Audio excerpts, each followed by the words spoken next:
the inflationary losses since those limits were first set?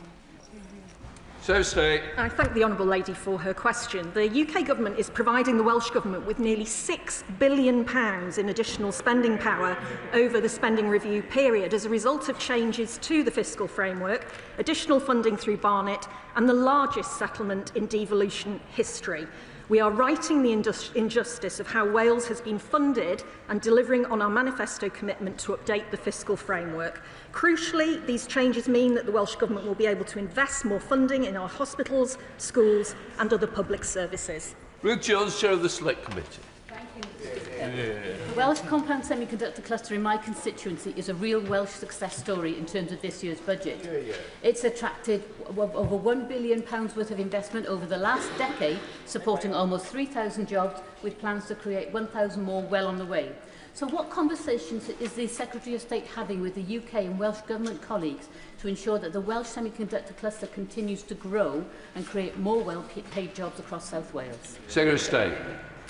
My honourable friend has rightly championed the Welsh compound semiconductor cluster from the minute she arrived in this place, and I've seen its success for myself on a number of visits there. In last week's budget, the Chancellor announced £10 million for semiconductor activities in South Wales. This funding will focus on the technologies central and critical to AI and data centres to support innovation, strengthen supply chains and develop the skills needed for future growth. And just 2 weeks ago, I was with the Science Secretary at Cardiff University, a key partner with the cluster, to announce the South Wales AI Growth Zone, which will create more than 5,000 new jobs for local communities, including in her own constituency. Liz Saville-Roberts. We all know why the Chancellor went to Wales on Monday. She was seeking to avoid scrutiny over a self-inflicted controversy, but it doesn't end there. There's been criticism of the Chancellor's claim that additional funding for Scotland was given because, and I quote, because Anas Sarwar asked us to. There was no mention of the First Minister, Leonard Morgan. Now, there's a mechanism for Barnett funding. It's not a gift. Will the Secretary of State therefore commit to honesty over how Wales is funded rather than insulting our intelligence? I'm surprised at the right honourable lady's tone. Whilst this Labour government makes record investment in Wales, Clyde has the same old stuck record in response. Miserable grievance politics. They really are the Victor Meldrew of Welsh politics, Mr Speaker, and they still haven't explained which taxes they would raise, which public services they would cut to pay for their disastrous independence plan that will cost every single person in Wales £7,000 a year, every single year. Saville-Roberts. Desperate, Mr Speaker, and we all know that the Secretary of State has been using figures which you can't extrapolate what independence will do from them. And I wish that she would keep up, because Plaid Cymru are actually talking with Labour in Cardiff about how to improve public services in the NHS. But the people of Wales, of course, they want facts, not spin. So a year after the announcement of inheritance tax changes, the UK Government has still failed to release data on the impact on family businesses and farms in Wales. She knows the cross-party Welsh Affairs Committee has called for the changes to be delayed until a full Wales-specific impact assessment is published. What has the Government got to hide? The Government has absolutely nothing to hide. Right, we come to Cerebral. Question number three, Mr Speaker, then. Two. Sorry? Gursnell, sorry. Sorry, Gursnell. Question number 2, Mr Speaker. Minister, sorry, my fault. Thank you very much, Mr Speaker. With your permission, I will answer questions 2, 4, 6 and 9 together. Growth is the #1 mission of this government. We are creating tens of thousands of jobs in every corner of Wales, and this includes billions of pounds of investment into nuclear power in Anglesey, 2 AI growth zones, a defence growth deal, 2 free ports and 2 investment zones, which will deliver further economic growth to Wales. Gursnell. Thank you very much, Mr Speaker. Because of decisions of the UK Labour government, minimum and living wage will increase, boosting wages for thousands of workers across this country, including 160,000 people in Wales. Could the Secretary of State set out what impact she thinks this critical announcement will have on the economy and peoples of Wales? So State. Can I thank my honourable friend for his question? From April, a full-time worker on the national living wage will see their annual pay rise by £900. That's on top of the £1,400 increase that we announced in the previous budget. And 18 to 20-year-olds working full-time on the national minimum wage will get an annual increase of £1,500, which, when added to last year's increase of £2,500, means £4,000 extra a year. This Labour government is supporting the lowest paid workers across the country, with 2.7 million workers, including in Stoke-on-Trent Central, Cardiff East and every other constituency directly benefiting. Speaker, I was pleased to see Conway selected for this UK government's Pride in Place programme recently, alongside existing funds for Rhyl and Wrexham. Given the North West's strong economic and family ties to North Wales, I was also proud to secure £20 million for Rochdale in Pride in Place programme. Can the Secretary of State update the House on the difference these growth funds and other funds will make to economic development in the region? So State. Mr Speaker, the introduction of the Pride in Place programme meant good news for Rochdale and good news for Wales too. So a total now of 14 communities across Wales are each benefiting from £20 million long-term investment to enable the changes that they want to see in their neighbourhoods. This hyperlocal programme will benefit those areas that are doubly disadvantaged, both by the highest deprivation levels and weakest social infrastructure. This is about investing for the long term, creating safer, stronger and more resilient communities with the facilities and infrastructure they need to thrive.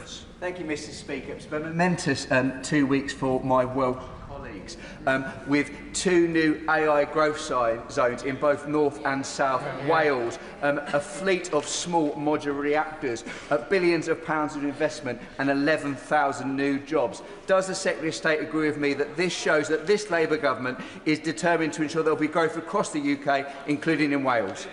So State. Can I thank my honourable friend for his question? He's absolutely right. This Labour government has backed Welsh business and economic growth since day one, and the results speak for themselves. New nuclear at Wilver, the 2 new AI growth zones, means well over 11,500 new jobs. Add to that the best inward investment results for years, 30% increase in jobs created, 23% increase for projects landed, more jobs, wages rising faster than inflation, more money in the pockets of people across Wales. Thank you very much, Mr Speaker. The UK and Welsh governments are rightly prioritising the next generation through apprenticeships and engineering opportunities linked to the Welver SMR project. Does my right honourable friend agree that young people in Scotland deserve access to the same world-class training pathways as those in Wales? And will she work with colleagues to ensure that Scottish businesses can participate fully in the UK-wide nuclear skills pipeline, despite the ideological opposition from the SNP, which prevents similar investments being realised in Scotland? He's absolutely right to raise this ideology of the nationalists. Nationalists in Scotland turn their back on nuclear jobs for Scots, and nationalists in Wales are desperately trying to hide the cavernous split in their party on whether they support new nuclear. This Labour government is absolutely clear. We want economic opportunities for all parts of the UK. We want jobs and skills opportunities for people, including nuclear skills, across the UK. And those parties who are hell-bent on breaking our country apart are simply exposing the fact that they're willing to put their ideology before the jobs, opportunities and economic benefit of the people and communities of these isles. And Davies. Diolch yn fawr, Mr Llafarydd. In order to secure rural economic growth in Wales, we need to ensure that our agricultural sector is supported. Every pound spent in agriculture generates £9 by supporting farm workers, vets, feed merchants, machinery sales and repairs, local shops, and I could go on and on and on, to be honest. What is Wales Office doing to really support all of those who live and work in rural Wales? So State. The Honourable Lady will know that the Welsh Government have put extra money into farming this year through their budget, a budget that the party opposite, her party in the Senedd, voted against. We have renegotiated, we are renegotiating the SPS deal with the EU following our deal in May, and we are protecting farmers and food manufacturers across Wales. Jim Shannon. Mr Speaker, I can thank the Minister very much for that.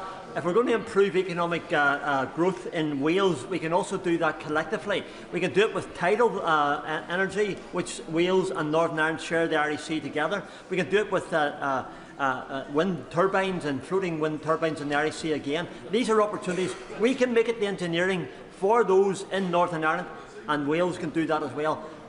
Does the Minister agree it's time for us to work together for this great United Kingdom of Great Britain and Northern Ireland? Always better together. The honourable gentleman has just set out very eloquently the case for the Union. The nationalists in front of him would break this country apart, ruining economic growth in this country. We are definitely all better together. Oh, they start their next one. Right, we know from Shadow Secretary of State, Ms Davis. On Monday, it was delightful to observe the Chancellor and First Minister enjoying themselves in one of Wales's premier hospitality venues, but an invisible Secretary of State for Wales once again. It's this type of business that must be thriving if this government has any chance of achieving anything other than anaemic growth and growing unemployment lines. Mr Speaker, I inquire, if she'd been there, what the hospitality sector would have said about the minimum wage rises pressures, huge business rates and energy costs, tourism tax, NI hikes, and how it's strangling the economy in Wales, the bloated red tape and wanton spending from Labour-run Senedd as well.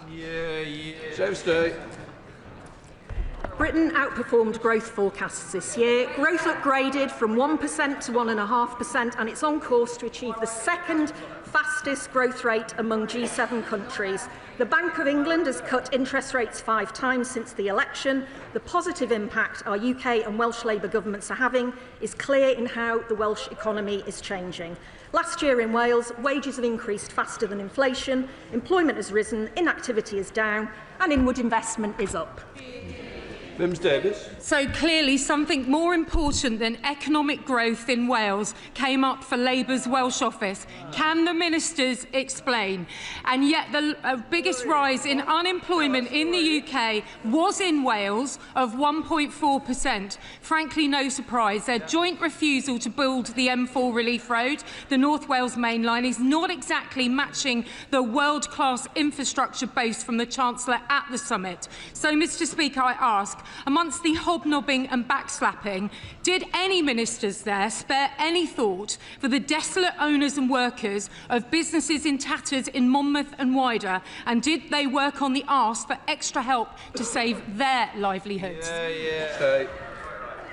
Well, there was a smorgasbord of questions there, I think. I will just say to her that her party wrecked the economy, starved our public services and exacerbated the cost of living crisis. Our Labour budget is reducing the cost of living, investing in public services and shrinking the national debt, which they increased, whilst at the same time lifting thousands of children out of poverty that the Tories created. Kemi Badenoch, Liberal Democrat spokesperson. Thank you, Mr Speaker. And I'd like to start by raising a point of order. The Secretary of State said that the Liberal Democrats were responsible for imposing the 2-child benefit cap. That's simply not true. It was imposed by the Conservatives, and we've campaigned tirelessly against it ever since. Will she correct the record? It's your question now. Your question, please. This government keeps claiming that offshore wind will bring down bills for people in Wales and drive economic growth. But research from Greenpeace shows the opposite is happening. The Crown Estate is pushing up bills by running uncapped auctions that force energy companies to pay huge fees just to use the seabed. Those extra costs are added straight onto the energy bills of families and businesses across Wales, meaning Welsh households pay more, the profits are taken out of Wales, while the Crown Estate CEO pockets £1.9 million a year. Why is the government allowing the Crown Estate to drive up energy bills, and why won't they force the Crown Estate to manage Welsh natural resources in the public interest rather than their own? Every Wales questions, the honourable gentleman turns up and starts talking about how he doesn't want infrastructure built in Wales. His party were one of the architects of austerity and the crushing poverty faced by so many across the UK. This Labour government has turned the page on their austerity legacy, bringing down energy bills, increasing the minimum and living wages for around 160,000 Welsh workers and scrapping the two-child cap. Sir Bull, Secretary. Minister. I thank the member for raising this important matter. The Home Office is working closely with the Welsh Government to share information and coordinate work to prevent and respond to child sexual abuse and exploitation, including grooming gangs, and that includes taking forward the recommendation of Baroness Casey's audit, and I strongly welcome the continued support of the Welsh Government as we do so. Mr. Speaker. Welsh Labour voted against a grooming gangs inquiry in the Senate. Labour in Westminster voted against a grooming gangs inquiry. Now Scottish MPs are bemoaning the lack of action from the SNP and the Scottish Government. With Welsh Labour also dragging their heels over this inquiry, will the Secretary of State step up and ensure that Welsh Labour have a Wales-wide inquiry into this horrific scandal? I am disappointed in the honourable member. The member must have forgotten that the previous inquiry was not implemented in any way, shape or form. And we have accepted Baroness Casey's recommendations in full. We are working together, Welsh Government and the Home Office, alongside Baroness Casey to urgently appoint a chair. It is victims' voices that should be at the heart of this inquiry, and it is imperative that any chair appointed earns the trust of the victims who've been let down far too often. For those victims, we must get this right, and we can absolutely do no less. Nick Smith. Thank you, Mr. Speaker. Can the Minister say more on how the Government is reflecting the experiences of victims when tackling grooming gangs in Wales? Minister. Absolutely. I thank my honourable friend for raising this really critical matter. We are putting victims' voices right at the heart of this inquiry. Their voices must be heard. And we are ensuring we are accepting Baroness Casey's recommendations in full, including the introduction of a mandatory reporting, the creation of new Child Protection Authority, and ending the 3-year statute of limitations period for personal injury claims, making sure, again, once again, and I'll say this once again, that victims' voices are at the heart of this inquiry. They have been forgotten for far too long. Number 5, please, Mr. Speaker. Thank you, Mr. Speaker. I'm delighted to hear about the new jobs created. Excuse me, Mr. Speaker. Announcements over the past month demonstrate that our industrial strategy is working. In November alone, this government announced investments to create over 11,000 jobs in Wales. The Wales Investment Summit just this week showcased investments totalling £16 billion, which are expected to bring tens of thousands of jobs to Wales. Thank you, Mr. Speaker. Montgomeryshire and Glyndŵr is home to the largest one-day livestock market in Europe, just off the Buttington roundabouts in Welshpool. Will my right honourable friend join me in welcoming the 55 jobs that have been created within the last month alone on the Buttington roundabout? And would she consider joining me for a milkshake in one of the multiple places we could now get one together in Buttington? Secretary of State. I'm very pleased to hear of the new jobs created at Buttington Cross, and I'd be delighted to join him for a milkshake. Strawberry, please. Our landmark May deal with the EU included a commitment to a comprehensive SPS agreement, which we are now actively negotiating. This will reduce paperwork, delay and costs for Welsh farmers exporting their animals and produce to the EU. This government is backing our farmers and food manufacturers. Jamie Stone, are you standing or not? ONS reveal a scandal. I did call Jamie Stone. Oh, I'm sorry. Don't worry. Mr. Speaker, I'll be brief. We've heard about the benefits that small modular reactors can bring to Wales and indeed to England. Would the Secretary of State agree with me? It'd be a very good idea if the Secretary of State and I invited Mr. John Swinney to come to Dounreay to hear from the workforce how badly they want one up there. Minister. I absolutely do not understand why the SNP government are not willing to see the creation of jobs and opportunities for people in Scotland because of their ideology around new nuclear.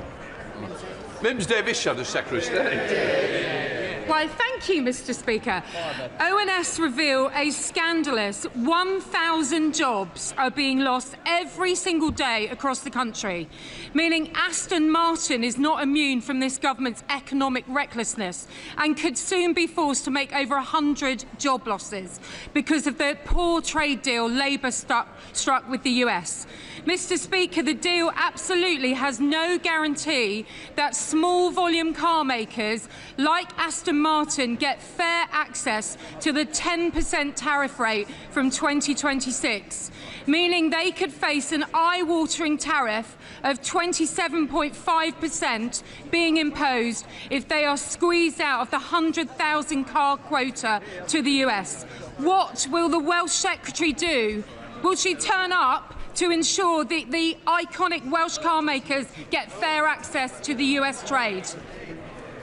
I can tell the Honourable Lady that I have been in discussions with Aston Martin, as have Cabinet colleagues, and we are doing everything we can to protect the car industry in this country. One of the biggest problems arising in the car industry is due to their botched Brexit deal, for which she and her government were responsible. John Cooper. Question number 7, Mr. Speaker.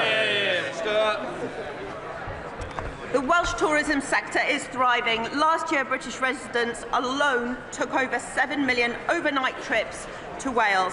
The Welsh Government's visitors levy could raise as much as £33 million a year across Wales to invest in communities and tourism if all councils were to introduce it. This is an excellent example of the Welsh Government leading the way. And as announced last week, a similar overnight levy will be introduced in England, allowing mayors to invest across their communities. Cooper. Mr. Speaker, hospitality in Wales and across the United Kingdom is dying on its feet. It needs a shot in the arm. Instead, the bin-fire budget last week gave it a shot in the head. This is more money coming out of businesses, is it not? Minister. Quite the contrary. This will boost the economy by up to £33 million if all councils were to accept that across Wales. I don't think that will... The member going out should wait to 2 questions. Minister. Wales is leading the way on this, and I am proud to be from a city, from Cardiff, where we're introducing this levy and where people come in droves, and I know they'll continue to come in droves. Perhaps the honourable member should look to his own ranks first, because Conservative-run Great Yarmouth Council have supported this form of tourist levy for years. Alex Burris-Curtis. Thank you, Mr. Speaker. In the budget last week, the UK government gave... Thank you. Thank you so much. The UK government gave mayoral strategic authorities in England the power to propose local overnight visitor levies, something that has already been introduced in Wales. Does she agree with me that this is another example of the UK Labour government and the Welsh Labour government working together to share best practice to better our country? Can I also take the opportunity to ask her to join me in celebrating Cardiff Rugby's 149th birthday, which they celebrated this week? Minister. I thank the honourable member. And would also like to wish Cardiff Rugby, a Pembroke Happis on their 149th birthday. But I absolutely agree with the honourable member. Welsh Government is leading the way, and it is fantastic to see a similar overnight levy introduced which will be introduced in England. This is the power of partnership, two Labour governments working together. Before we come to Prime Minister's questions, may I extend a warm welcome to the President of the Parliament of Montenegro and his delegation who are in the gallery today. We now come to Prime Minister's questions. Number one goes to Ian Lavery. Prime Minister. Thank you, Mr. Speaker. Mr. Speaker, our budget took important measures to tackle the cost of living. That's why we've frozen rail fares, prescription charges and cut energy bills for every family by £150. Today, Mr. Speaker, we're going further. For too long, parents have been pushed into spending more on infant formula than needed, told they're paying for better quality and left hundreds of pounds out of pocket. I can announce today that we're changing that. We will take action to give parents and carers the confidence to access infant formula at more affordable prices, with clearer guidance for retailers and helping new parents use loyalty points and vouchers. Together, Mr. Speaker, that will save them up to £500 before their child's first birthday. That builds on our action to lift 500,000 children out of poverty and breakfast clubs, and our child poverty strategy will be published later this week. This morning, I had meetings with ministerial colleagues and others. In addition to my duties in this House, I shall have further such meetings later today. Thank you, Mr. Speaker. The North East is still picking up the pieces of the destruction and decimation of 14 years of Tory government. Men in the North East of England still expect to live 10 years less than people in other parts of the country. Women in the North East of England are making, on average, more than £11,000 in wage than people in other parts of the country. 33% of kids in my patch in Blythe and Ashington are living in poverty. The unemployment rates are above the national average, and the national wages are below the national average. You know, Mr. Speaker, the people in the North East are a proud breed, and we deserve much more than this, mine. Can I ask the Prime Minister if he can assure me and the people in my constituency and in the North East if there's much to look forward to on the horizon? And will he meet with me to discuss how we can shape it? Prime Minister. He talks about poverty in his constituency and they heckle him. They should be ashamed. To tackle poverty, Mr. Speaker. We've abolished the two-child cap. That will be over 3,000 children, I think, in his constituency lifted out of poverty. I'm very proud to be able to do that. We've boosted the national minimum wage by £1,500. We're adding £150 that we're taking off everyone's energy bills. We're driving economic growth right across the country, devolving power and investing across all of the country. Come to the Leader of the Opposition, Kemi Badenoch. Thank you, Mr. Speaker. And can I first of all pay tribute to Sir John Stanley, who passed away yesterday. Sir John was a dedicated MP for 41 years, and we send our deepest condolences to his family. Mr. Speaker, does the Prime Minister believe that when an organisation descends into total shambles, the person at the top should resign? Mr. Speaker, can I first join in her comments in relation to Sir John, and I'm sure I speak for the whole House in that respect. Mr. Speaker, I was very proud to lead this party at the budget last week, where the Chancellor set out that we would protect the NHS, which we've done in the budget, create the conditions for economic stability, not repeating the mistake of austerity, and bearing down on the cost of living by taking £150 off energy bills. We're fixing the mess that they left, and I'm very proud to be doing so. Mr. Speaker, he doesn't want to answer a question about taking responsibility because he likes to blame everyone else except himself, and so does the Chancellor. We now know that the head of the OBR was forced out for telling the truth, that the Chancellor did not need to raise taxes on working people.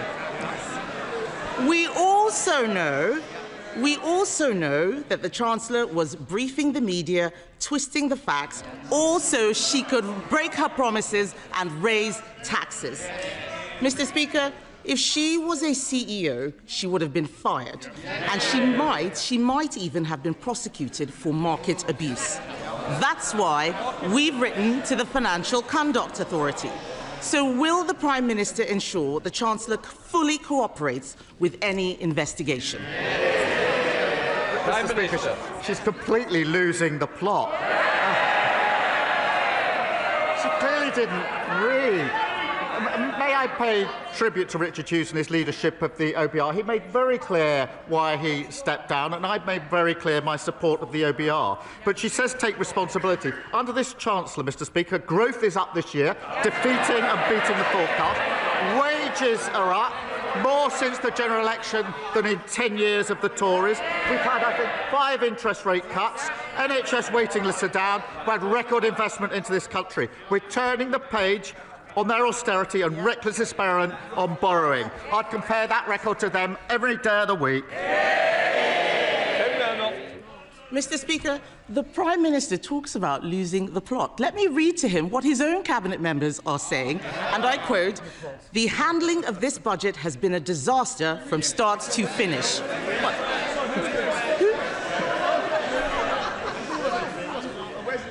Yes. Who said that? Was it him? Was it her? In fact, I think it was probably her, actually. It was probably the Chancellor. In fact, Mr. Speaker, one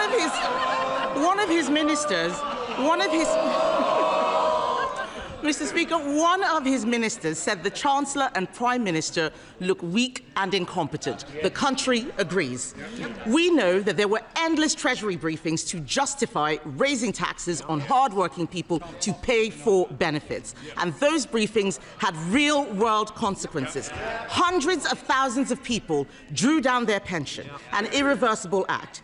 So the Prime Minister pays tribute to the head of the OBR. If the head of the OBR had to resign over market-sensitive leaks, why is the Chancellor still in her job?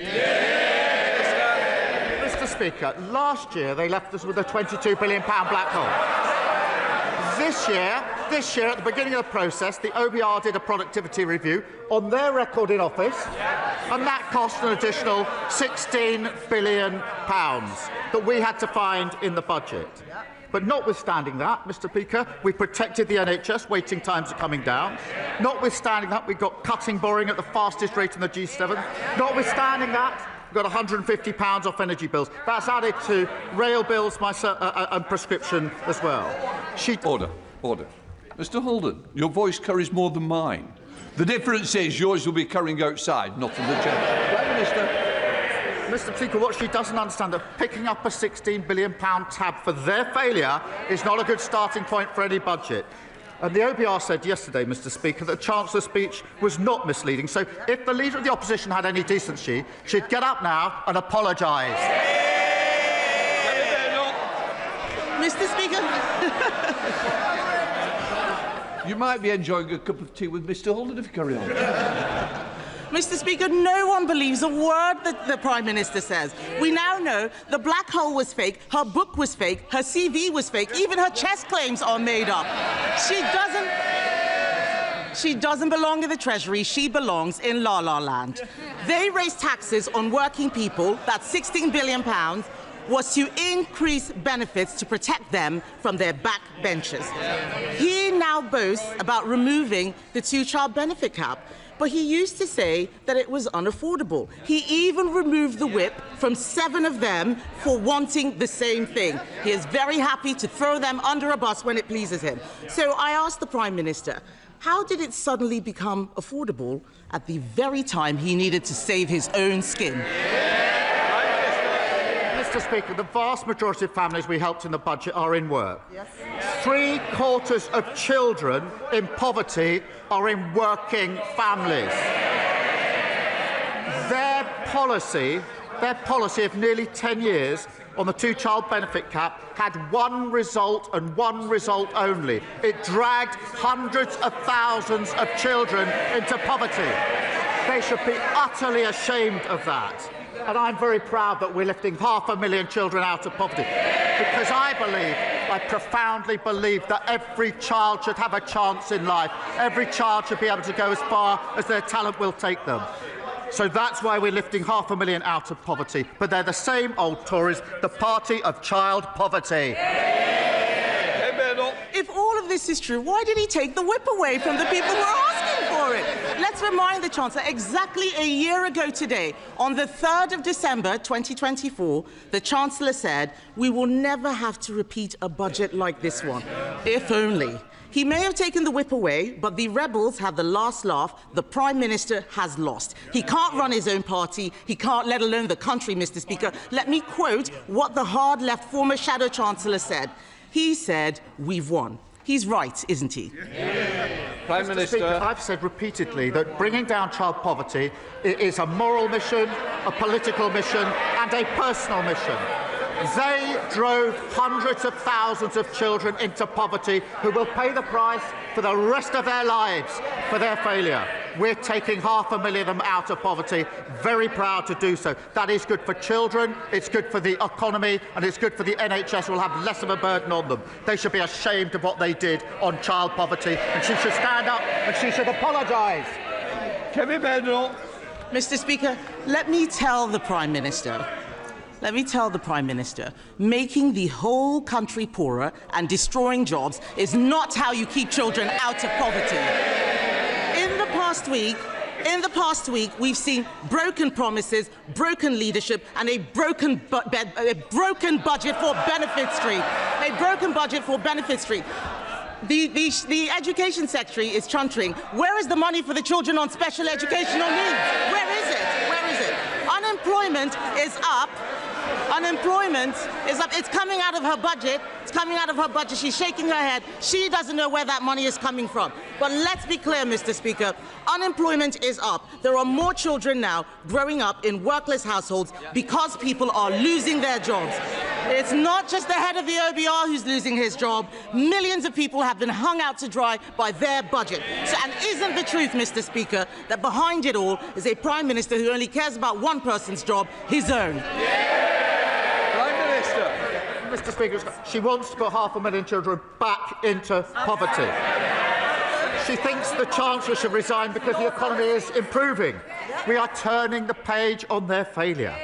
We are bringing waiting lists down. We're bringing stability that cuts inflation and interest rates. And we're bringing down bills. We're building a brighter future. Conversations about a new Ireland are deepening, with people from all sorts of backgrounds having serious, hopeful discussions about building something new.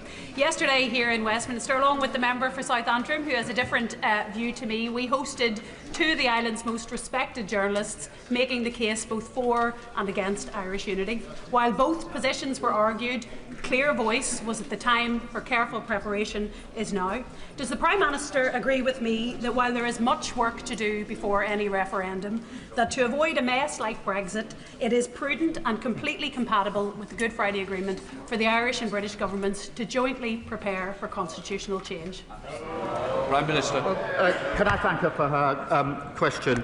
One of the greatest achievements of the last Labour government was the Belfast Good Friday Agreement, and we fully support that agreement, which brought peace and stability for Northern Ireland. It does, as she well knows, set out a process for future decisions, which under the agreement I support. And we are focused in working constructively with the Executive and others on all issues, including the record settlement under the budget for Northern Ireland. The Liberal Democrat, Sir Ed Davey. Thank you, Mr. Speaker. Can I join the Leader of the Opposition in paying tribute to Sir John Stanley and sending our condolences to his family? I had the huge pleasure of working with him over a number of years on developing the relationship between our country and Korea, and he was always a true gentleman. Mr. Speaker, yesterday I was in Royal Tunbridge Wells, where tens of thousands of people have had no water for 5 days. This is now a public health emergency, and shockingly, it's the second time in just 3 years when South East Water have let down the people of Tunbridge Wells badly. Parents are queuing up for bottled water for their kids. Pensioners are relying on neighbours to fetch some water for them. Businesses have closed down. Schools and GPs have been forced to shut. South East Water said it would be sorted on Monday, then yesterday, and today it still hasn't been sorted. So will the Prime Minister convene COBRA? Does he agree that it's time for him to get a grip of this crisis so it is sorted? Well, can I thank him for raising this really important issue? And it is shocking for all the reasons he set out. And I too have heard South East Water say, as he rightly says, actually Sunday into Monday, Monday into Tuesday, and Tuesday into Wednesday, that they were sorting it, and they still haven't sorted, and there's really serious consequences. And we are bearing down on that, as he would expect, because it's such a serious issue. Sir Ed Davey. Prime Minister's reply and the actions of the Water Minister, but I do think the government will need to do more because South East Water have failed so badly. If I can turn to the budget now, Mr. Speaker. The Prime Minister's chief economic advisor has recommended a customs union with the EU as one of the most effective ways of generating growth, and we agree.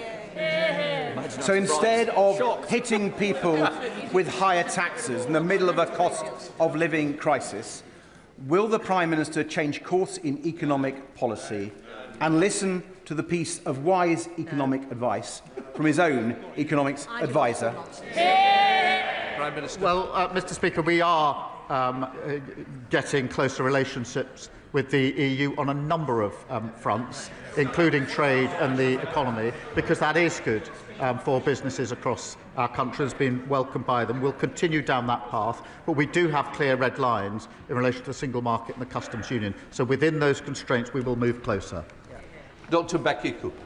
Mr. Speaker, gambling addiction is a serious public health harm, causing ill health and misery for millions of people in this country.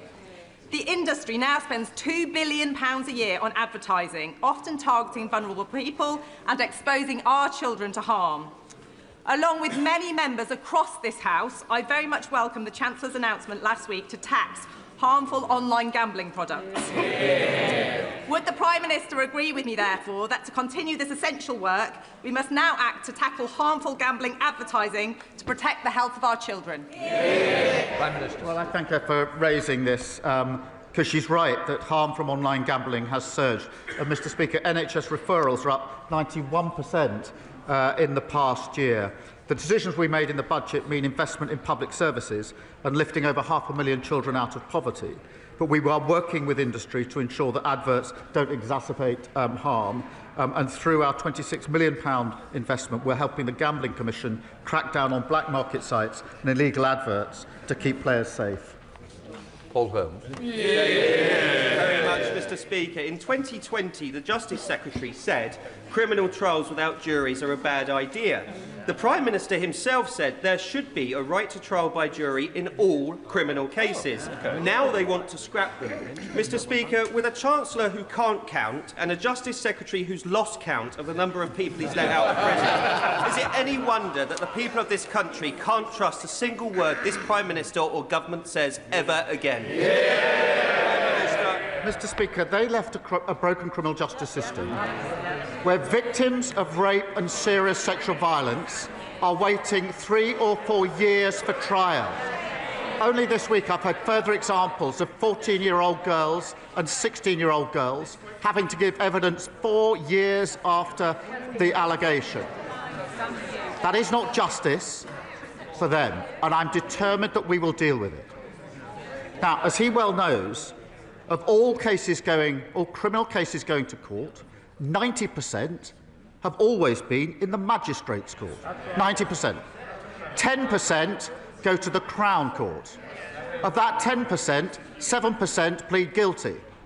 That means that 3% of all criminal cases go forward for a jury trial. Not all of our cases. We are making changes, sensible changes, to ensure that we can make sure that victims get justice and it's denied under the failure that they left. John Taylor.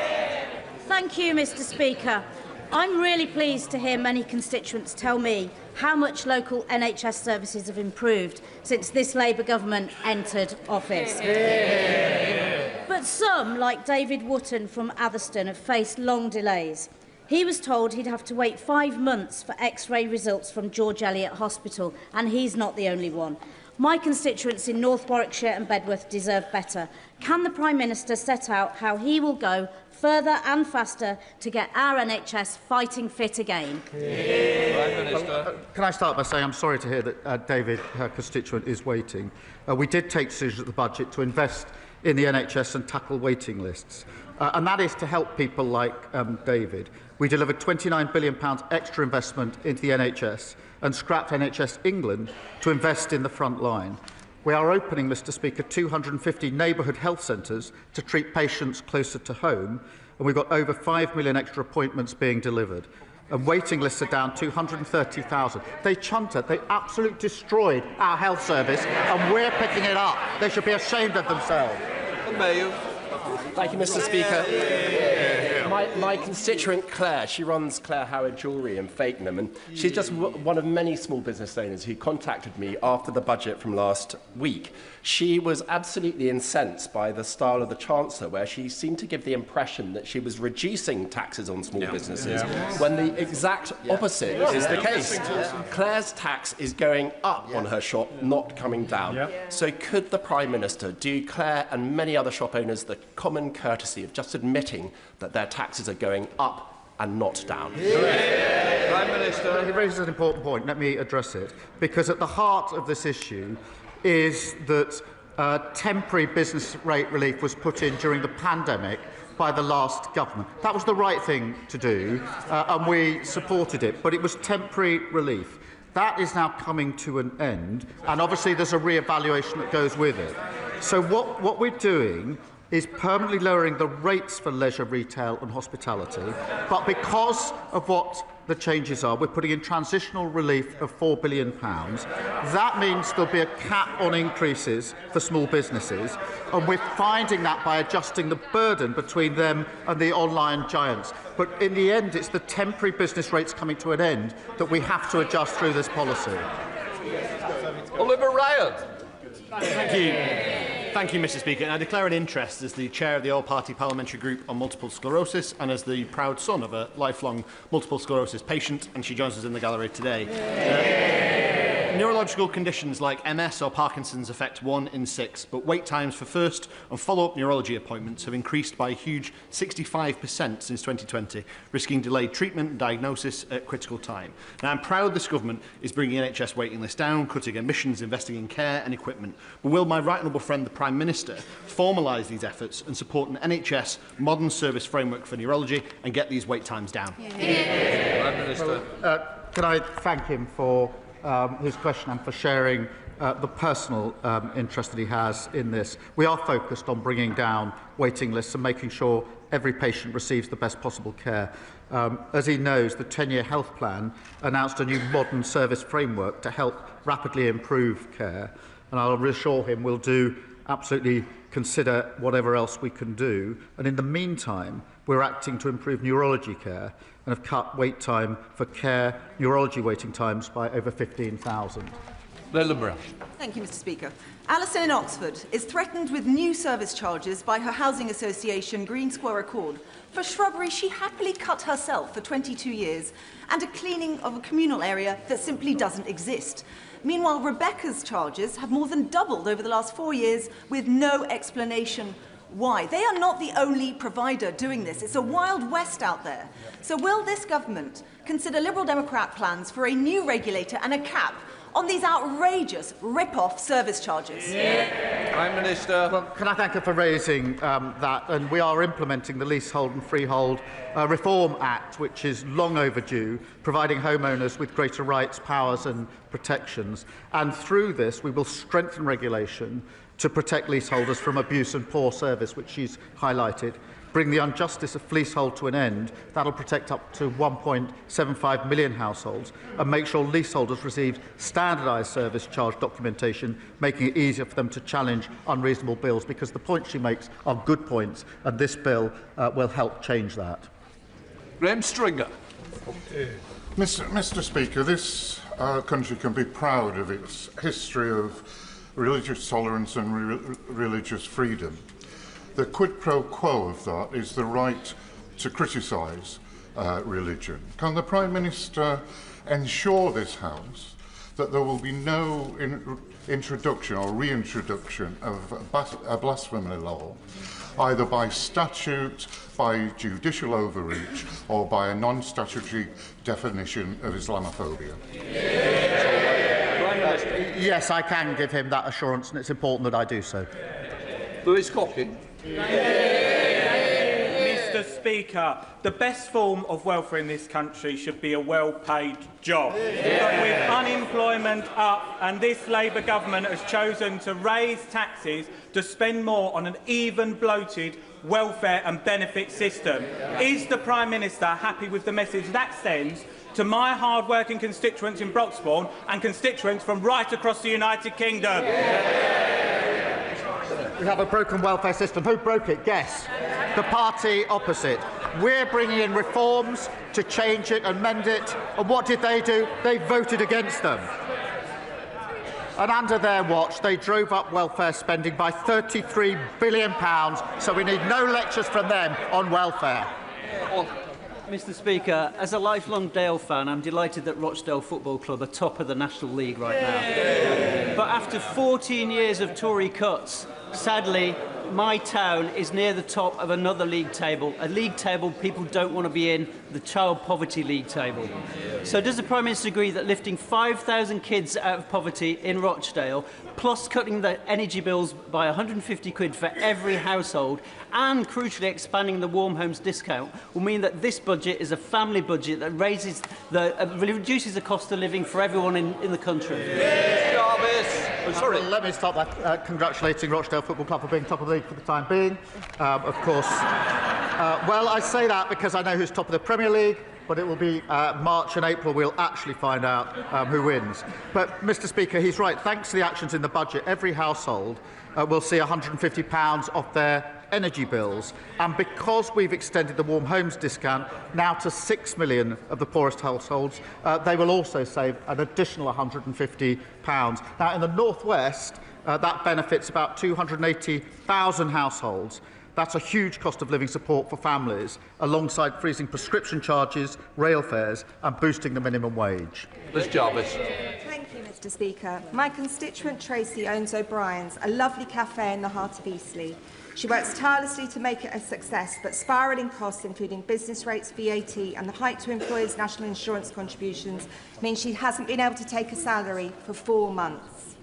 David, the owner of Steamtown Brewery, and Jane, the manager of the Holiday Inn in my constituency, say their businesses will be impacted by the government's stealth tax on our high streets. They feel let down. So will the Prime Minister look again at our call for an emergency cut on VAT for hospitality? Prime Minister.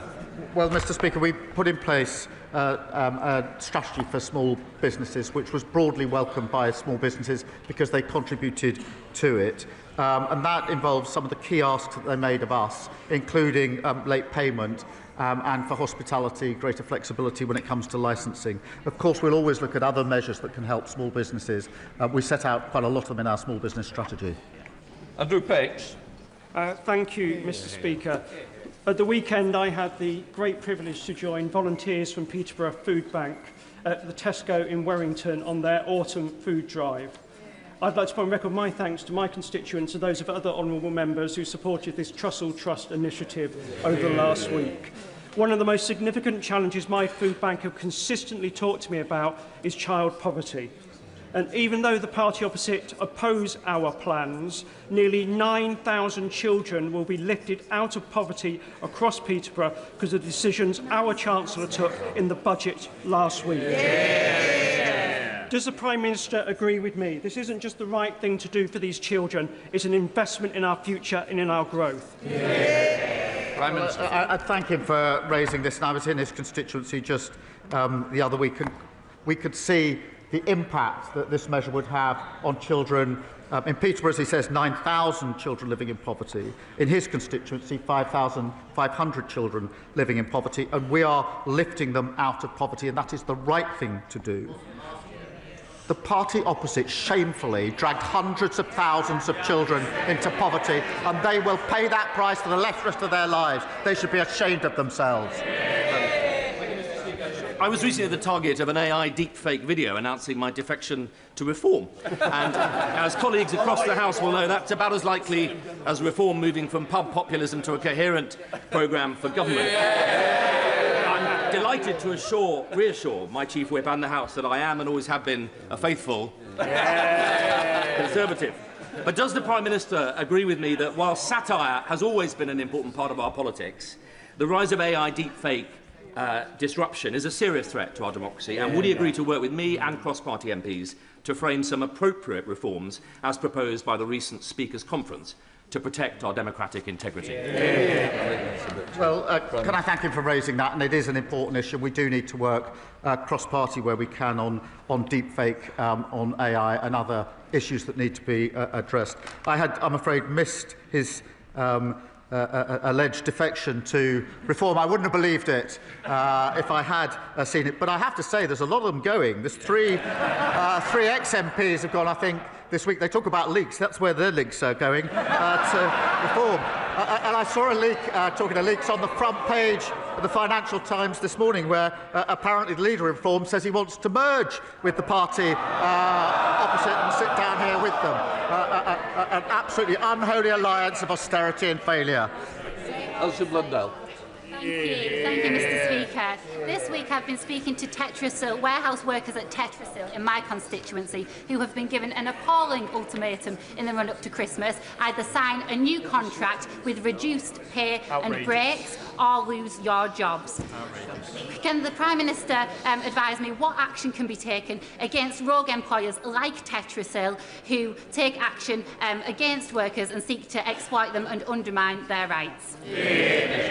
Well, can I thank her for raising this and for fighting hard for her constituents who are facing awful uncertainty, which is bad enough at any time of the year. It's really bad at this time of the year, and our thoughts are with the workers and their families who are facing the uncertainty that she has flagged. Our landmark Employment Rights Bill will strengthen workers' rights and put them in a better position, including ending unscrupulous fire and rehire practices. But I thank her for fighting for her constituents.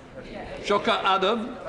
Speaker, no religion, no theology, no philosophy is beyond critique or scrutiny, and we must protect freedom of speech at all costs. But Islamophobia is real. At least for Zainab Hussein in my city, who was run over not just once, but twice simply for being a Muslim. She survived.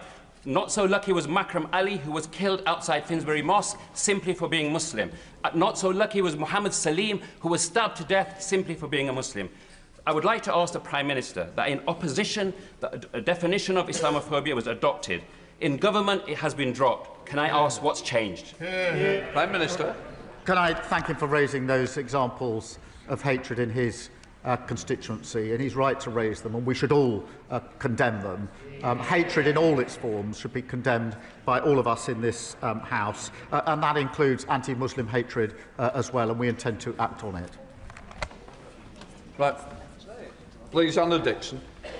Mr. Speaker, this week I met constituents Mike and Sue. Their autistic son, Jimmy, was imprisoned as a young man. The judge recommended a sentence of 2.5 years. Jimmy is now in his 40s. He's been in prison for nearly 20 years on an IPP sentence. Jimmy's doctors say he's safe and well for discharge. There's a supported living flat waiting for him in Shipley. Will the Prime Minister please help by ending the injustice of these IPP sentences and help get Jimmy home? Prime Minister. Can I thank her for raising this case? She raised it with me in the lobby last night, and it is a really shocking case of 2 years, leading to someone being in prison already over 20 years and not yet released, and with delays in the release process. The Justice Secretary will look into this case and meet to discuss her concerns to see what more can be done. It's right that IPP sentence has been abolished, and we're committed to supporting the progression of all those who are serving such sentences. Rachel Gilmore. Thank you, Mr. Speaker. I have a charming elderly constituent who, after a series of very major medical interventions, has been left in excruciating, uncontrolled pain after her opioids were withdrawn, pushing her to suicidal ideations. Can the Prime Minister shed light on what plans His Majesty's Government has to help people manage pain, to live a happier and more comfortable life? And please, can I have a meeting with the appropriate Minister? Prime Minister. Can I thank her for raising what's an awful case? And we are putting in further protection and support, but I will take her up. I think it is important for her to discuss that with the relevant minister, because the case that she has referred to does sound appalling. Jane Kirkham. Thank you, Mr. Speaker. Under this Labour government, NHS waiting lists are coming down. I welcome the commitment to refurbish Truro Health Park in my constituency, one of the first new neighbourhood health centres in the country. Cornwall's already leading the way with new neighbourhood health teams, and upgrading Truro Health Park will help deliver care for patients in their own communities. Will the Prime Minister confirm this investment reflects decisions taken by this government to prioritise community healthcare, and that services won't be removed before effective community replacements do come online? Prime Minister. Well, thank you for raising this. I'm delighted that her constituency will benefit from one of the new 250 centres. Neighbourhood health centres will provide simpler, more convenient access to a full range of health and care services on people's doorsteps, and GP services will be protected before it comes online. This is about early intervention, Mr. Speaker, continuing to drive down NHS waiting lists and creating a more modern NHS that is fit for the future. Mr. Speaker, could the Prime Minister give his assessment of the latest news that President Putin has again turned down terms for peace in Ukraine, and in the light of his extraordinary outburst designed to destabilise our understanding of the truth? He did say Russia is ready for war with NATO. How ready are we? Prime Minister. Can I thank him for raising this? And I updated the House last week on the attempts to get a lasting peace. We all know that Putin is the aggressor here. We all know that Putin is dragging his feet, not wanting to come to the table, not wanting to reach an agreement. We have to continue to put pressure on in every conceivable way. That is in supporting Ukraine with capability and resource, but also ensuring that our sanctions, acting with allies, do as much damage to the economy in Russia as we can, and pressure that we can put on. We'll continue to do so, but he's absolutely right to raise it, and I thank him for doing so. That completes Prime Minister's questions. Let the Chamber change over. Thank you, Mr.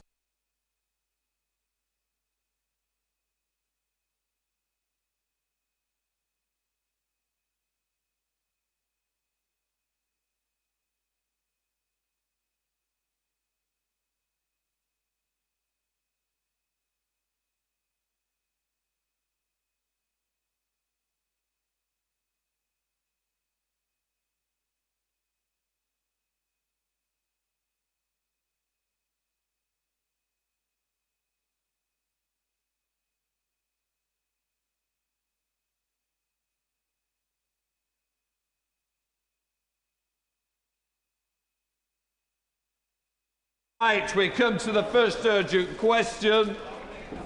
Sir Mel Stride, Shadow Chancellor of the Exchequer. Mr. Speaker, to ask the Chancellor of the Exchequer if she will make a statement on the resignation of the Chair of the OBR. Minister Murray. Thank you very much, Mr. Speaker. Mr. Speaker, last week the economic and fiscal outlook was accessed prematurely ahead of the budget. The OBR took full responsibility for this and conducted a review into what had happened.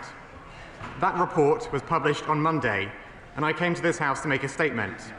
That report found, and I quote, systemic issues, which led, in their words, to the worst failure in the 15-year history of the OBR. Whilst I was making that statement on Monday afternoon, Richard Hughes, the chair of the OBR, resigned. The Chancellor has written to Mr. Hughes to thank him for his many years of public service, and I have put my thanks on record in this House too.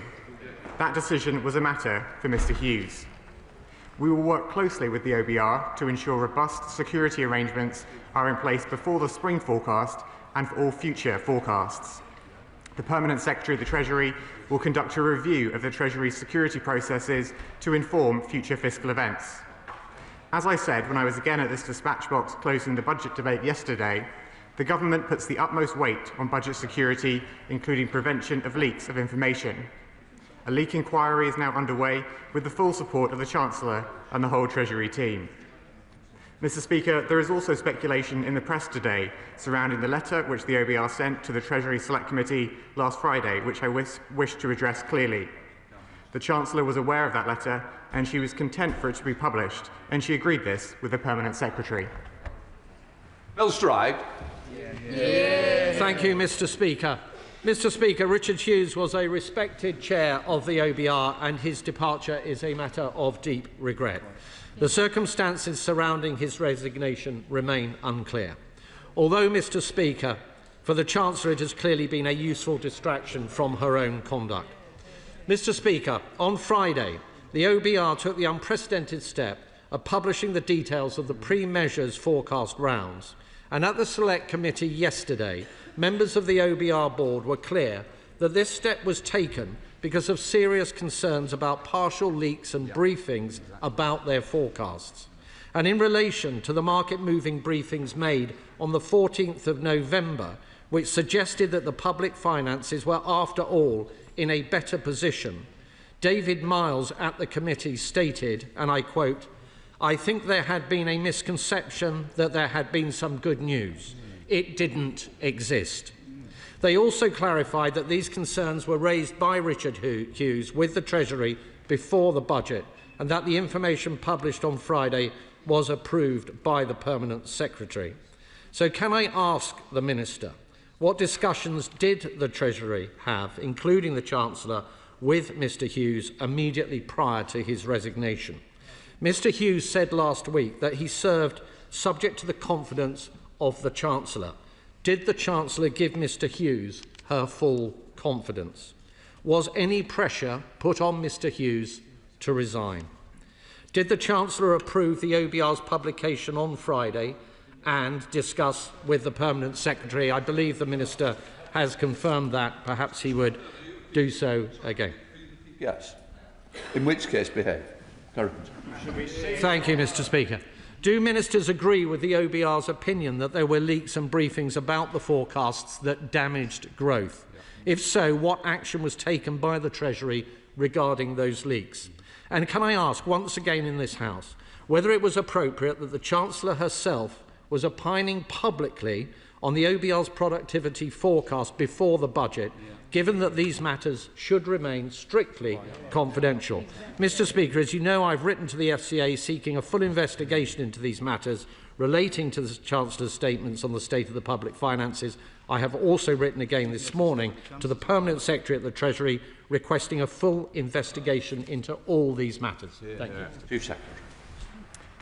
Thank you, Mr. Speaker, and I thank the Shadow Chancellor for his questions. Mr. Speaker, Madam Deputy Speaker, as I made clear in my opening remarks, the decision for Richard Hughes to resign was a matter for Mr. Hughes himself. I referred also in my earlier remarks to the media reporting around the letter that the OBR published. That publication of the OBR letter was agreed to by the Chancellor, and it is completely untrue to suggest otherwise. And the reason for publishing that letter was due to the unique nature of this budget in the context of the OBR's productivity review, as they said themselves, whilst acknowledging that this would not become usual practice due to the importance of preserving a private space for discussions. But, Madam Deputy Speaker, we are completely committed to the OBR's independence, and it is a vital part of our fiscal framework. And in fact, one of the first acts of this Parliament was to introduce a fiscal lock so the OBR could never be sidelined.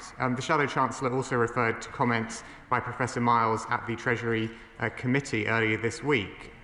And I note that amongst his remarks, he said the fact that it was a positive number, referring to the headroom on the October 31st forecast, he was very keen to be clear now that this did not in any way suggest that the OBR assessment was that the fiscal outlook was problem-free. Dame Meg Hillier. Thank you, Madam Deputy Speaker. Madam Deputy Speaker, when I last spoke in this House, Richard Hughes was still chair of the OBR. I want to pay tribute to him. He was a tenacious champion of its independence, a highly intellectual man who has ably led that organisation, and he made an honourable decision to take responsibility for what happened last Wednesday. The Minister has said that there is now a leak inquiry underway in the Treasury. Leak inquiries can have a habit of not finding someone responsible, but if somebody is found responsible, will they follow the lead set by Richard Hughes? Minister. Well, Madam Deputy Speaker, I will not speculate on the outcome of the leak inquiry, but it is underway now with the Chancellor's support. The Government takes our obligations to this House very seriously, and we delivered a budget last week which delivers on the priorities of the British people. Liberal Democrat spokesperson Charlie Maynard. Thank you, Madam Deputy Speaker. On behalf of my party, I would like to thank Richard Hughes for his service, and we respect his resignation.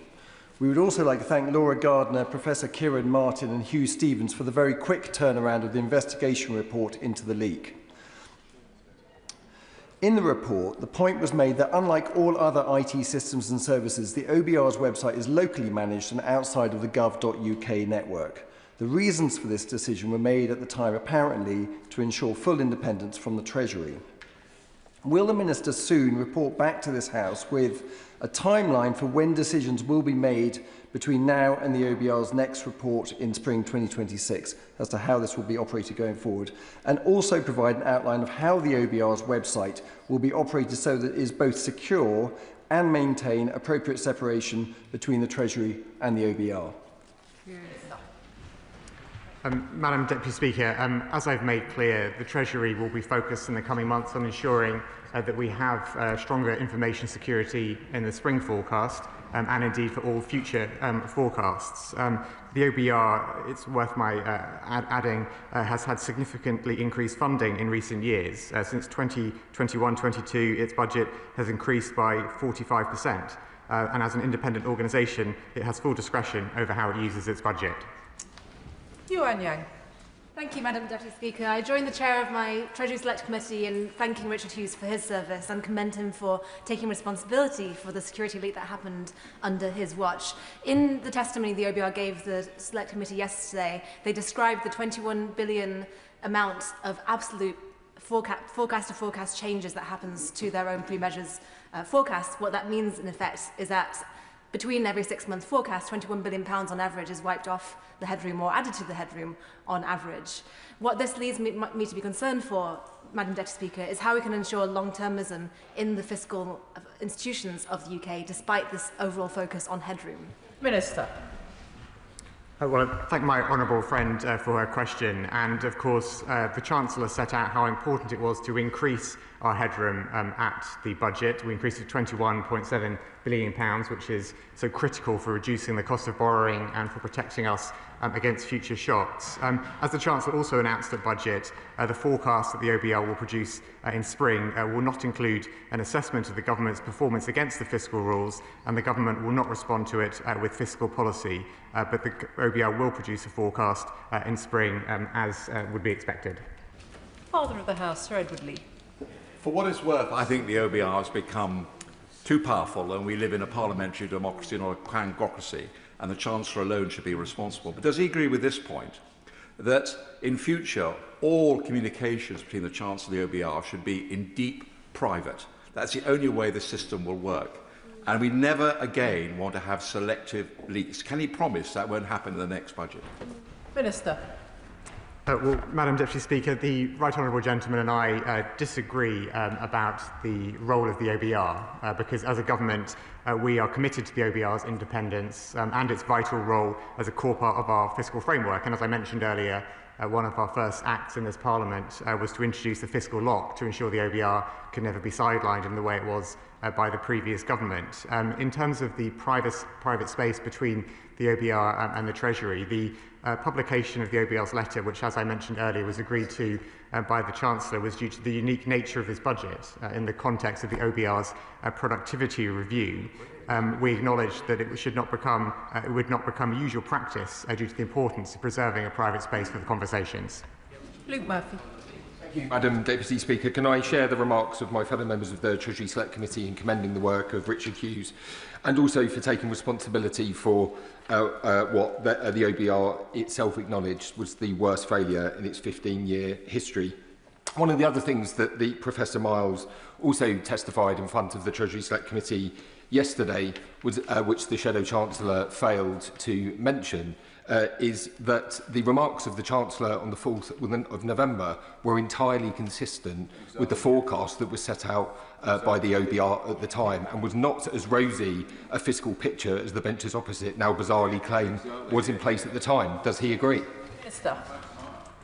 Well, I thank my honourable friend for his question, and he's absolutely right to point to some of the comments by Professor Miles at the Treasury Committee early this week. Indeed, there's been a lot of discussion in this place around the £4.2 billion of headroom that was identified in the forecast by the OBR on October the 31st, and our view of what that implied about the fiscal situation. And Professor Miles indeed said at the Treasury Committee that a number that was £4 billion in the pre-measures forecast is not inconsistent with the sentiment that this is a very challenging fiscal position. And it is because of that fiscal position that we made the choices that we did. Dame Harriet Baldwin.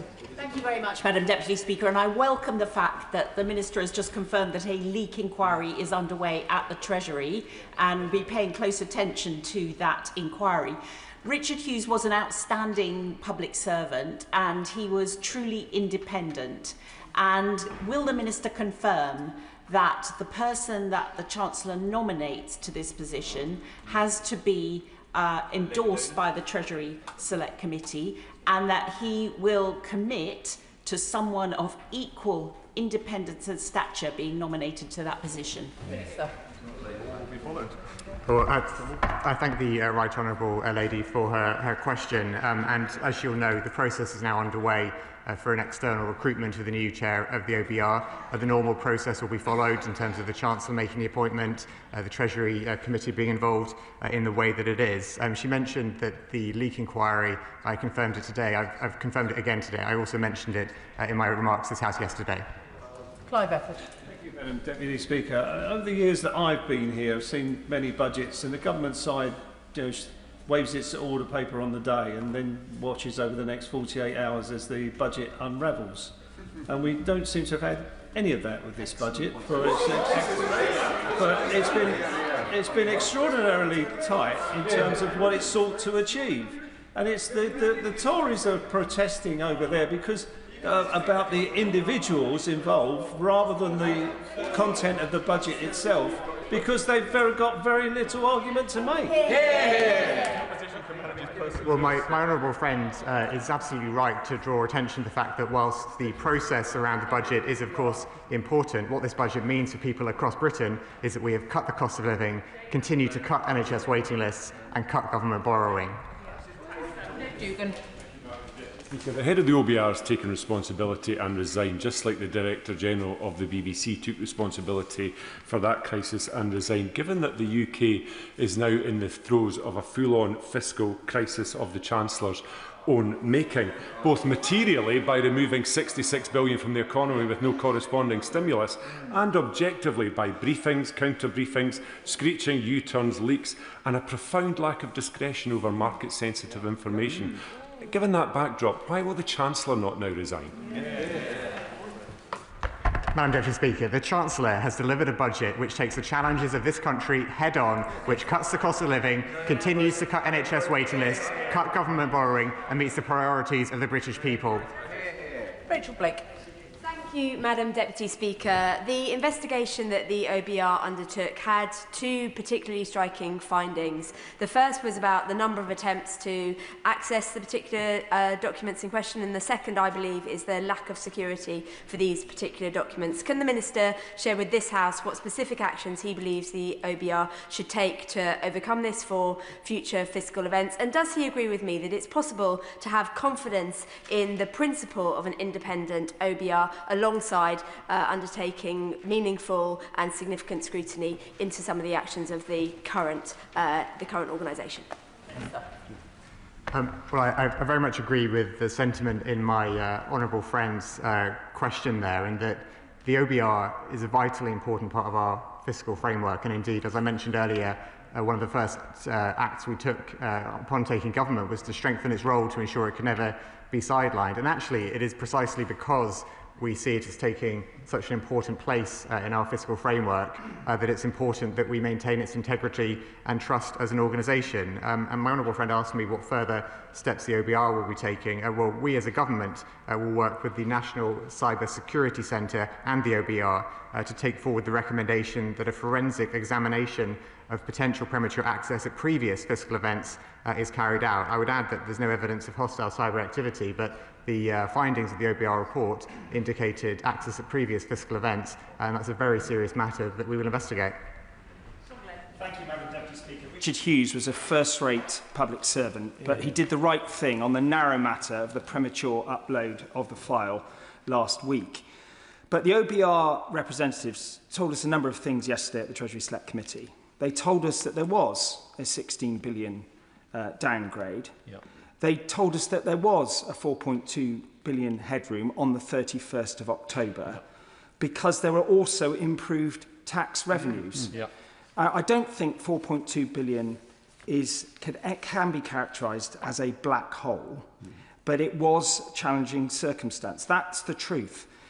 Can the Minister consider in all future budgets that such a letter should be made available at the same time that budget publications and OBR publications are made available, which sets out what was said to the Chancellor at what point, so we can then verify whether the press conference on the 4th of November was very wide of the mark and gave a materially misleading view of what actually was happening? Yeah.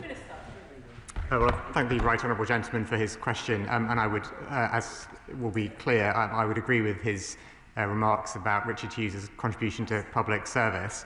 I would disagree with him, however, that the premature publication of the forecast last Wednesday was a narrow matter, because I think what the report showed was that it was not simply a single error, but more systemic issues which are highlighted. So I would disagree with his characterisation of that as narrow. He referred to some of the comments that Professor Miles made at the Treasury Committee, and indeed Professor Miles confirmed that the £4 billion headroom, which was identified in the forecast on October 31st, was not inconsistent with the sentiment that this is a very challenging fiscal position. He also asked about the OBR's letter and the nature of its being published and what that speaks about to the future.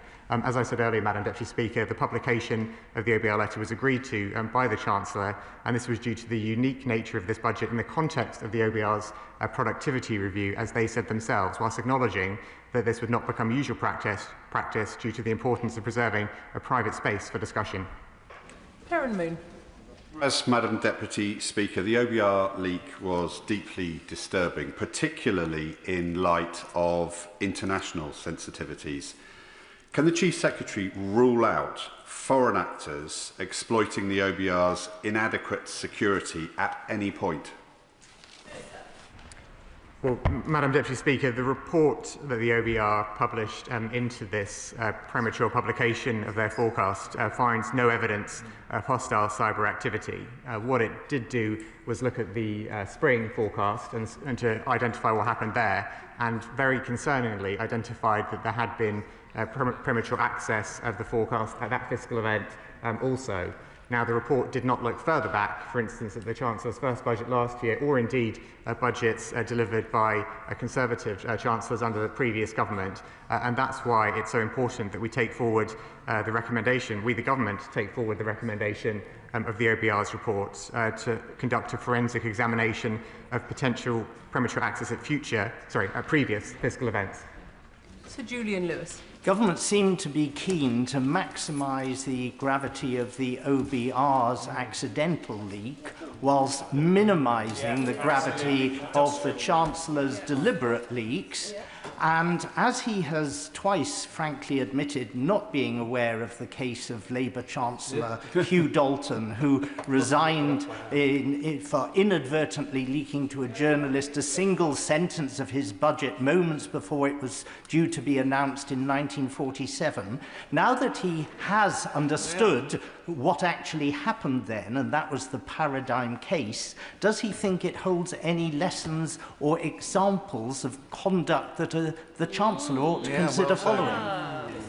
Madam Deputy Speaker, I came here this morning expecting to be critiqued by the opposition for their view of government policy. I didn't expect a critique of my knowledge of history, but it appears that that's the route that the honourable gentleman wants to take. And indeed, when I gave way to the gentleman sitting to his right yesterday, my right honourable friend, the Health Secretary, said I was being too generous. And I'm inclined to agree with my right honourable friend, the Health Secretary, that I was too generous in giving way to him yesterday. But the broader point that the right honourable gentleman who just asked his question made, I think we need to be really careful, Madam Deputy Speaker, about downplaying the seriousness of the OBR publishing their forecast early. It's not, as the other right honourable gentleman said, a narrow matter. It is not something which we can simply brush away. This is a serious leak of highly sensitive information, and we take it very seriously as a government. Andrew Lewin. Deputy Speaker, 3 years ago the role of the OBR came into sharp focus after the delivery of another budget, the budget that became known as the mini-budget, a budget in which the markets were sent spiralling and the Bank of England was forced to take emergency action. Would my right honourable friend agree with me that this last week has been a serious one, but within a week we have taken action, and 3 years on we are still living with the consequences of the decision taken by the party opposite? Yeah, quite right. Well, my honourable friend is absolutely right that people across Britain are still living with the consequences of what the previous government did in that mini-budget where they sidelined the OBR.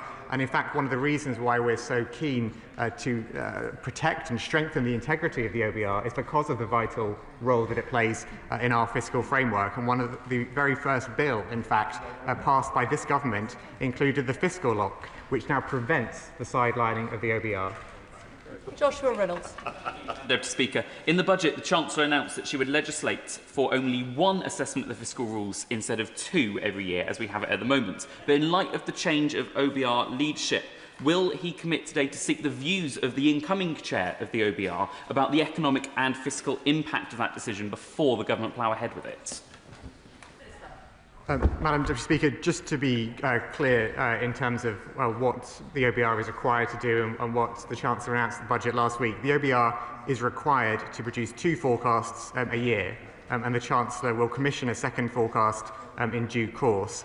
As the Chancellor announced the budget, though, that forecast will not include an assessment of the government's performance against the fiscal rules, and the government will not respond with fiscal policy. Chris Vince. Thank you, Madam Deputy Speaker. I thank the Minister for his statement. Was he as surprised as I was to find out that such a sensitive document like this was actually being managed by something that was using WordPress? And would he reassure my constituent Harlow, and what reassurances he had from the OBR, that moving forward these sort of documents will be password protected and, crucially, protected from foreign interference? Well, I thank my honourable friend for his question, and I will admit that I was surprised to read the report from the OBR that it made clear that any assumptions we might have had that this was a simple error actually are not true. It was more systemic issues which were revealed by the OBR's report, and indeed there was functionality, as I understand it, within the IT and website systems that the OBR had to have greater security, but they were not configured correctly to provide that security. And that really underscores for me this is not one inadvertent error by one official. This is a systemic issue with the information security, which is so important.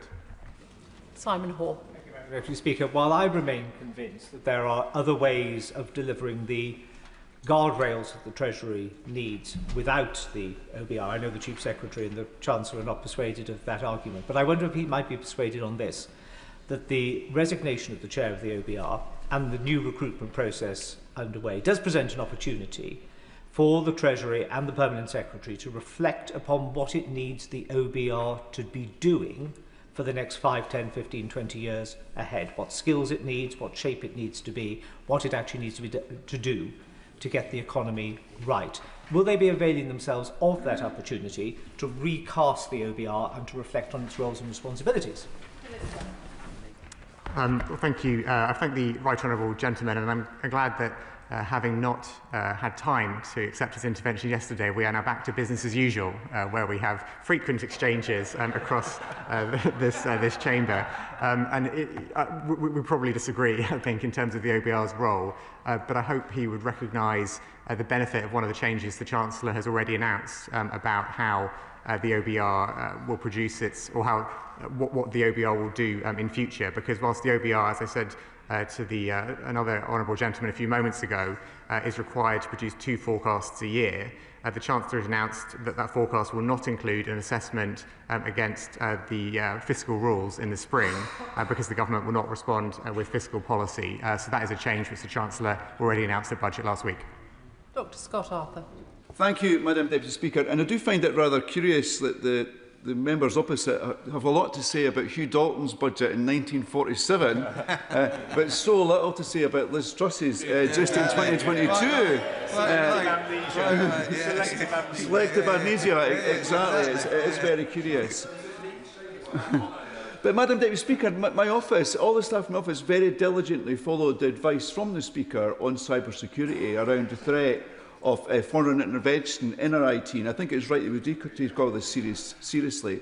But I'm not convinced, based on the reports we've seen, that the OBR had taken the same kind of steps to protect its own systems. So, where the OBR and other government departments and agencies offered this advice and just didn't follow it, or is there an oversight here in terms of how we're managing the security right across government? Good question. Thank my honourable friend for his question, and he's right to point out that whilst honourable members opposite seem keen to raise points of history, they seem to be rewriting history when it comes to the last few years of their time in office. But my honourable friend asked an important question about cyber security, and indeed the government is going to be working with the National Cyber Security Centre and the OBR to take forward those recommendations in the OBR report about doing a forensic examination of potential premature access at previous fiscal events. I should add, or reiterate rather, for the avoidance of doubt, that the report found no evidence of hostile cyber activity. But I think he's right to point out that information security, cyber security is important for all of us across government, and indeed that was reflected in the spending review. Sir Ashley Fox. Thank you, Madam Deputy Speaker. For the first time in its history, the OBR was forced to correct the record about the forecasting process in the run-up to the budget. Isn't the reason for this because the Chancellor selectively leaked information from the OBR to mislead the public and to justify tax rises? Order. I'm sure the honourable gentleman isn't wanting to suggest that the Chancellor in any way misled anyone. Sir Ashley Fox. That's what he was doing. I'm grateful for your advice, Madam Deputy Speaker, and perhaps I could rephrase it that the Chancellor inadvertently misled the public to justify those tax rises. Madam Deputy Speaker, the OBR set out in black and white that the productivity downgrade reduced tax receipts by £16 billion. They identified causes of that productivity downgrade as being the previous government's record in office, whether that is slashing public investment or the mishandling of Brexit. The Chancellor was clear in her speech on November the 4th that this productivity downgrade, combined with the clear need to increase headroom to build resilience in the public finances, would require everyone to make a contribution, and that is what happened at the budget. Thank you, Madam Deputy Speaker. It's a pleasure to see you in the chair. I was disappointed, as was my constituents, by the botched and premature release of the budget on the OBR website, and I welcome the news that the OBR are welcoming in a cyber expert. I sincerely hope it isn't the Leader of the Opposition who, as we know, has formed with accessing websites a little bit improperly, and after all, the Conservatives really couldn't do without her. But my question really is around the cyber security expert reporting back. When will the government expect to hear back, and can we have the assurance that in the interim the OBR have got their security systems into the shape that it needs to be in? Well, I thank my honourable friend for his question, and the government takes this matter very seriously indeed, and we will move urgently to take forward that recommendation of the report, working with the National Cyber Security Centre. And while cyber security is an important matter for the OBR and indeed all government departments and bodies all year round, the forecast is of particular market sensitivity, and it is particularly important to ensure that is kept without being published prematurely. And that's why we take what happened last week and what seems to have happened in spring and what may have even happened at previous fiscal events so very seriously. Final question, Jim Shannon. Thank you, Madam Deputy Speaker. Can I thank the Minister very much for his answers?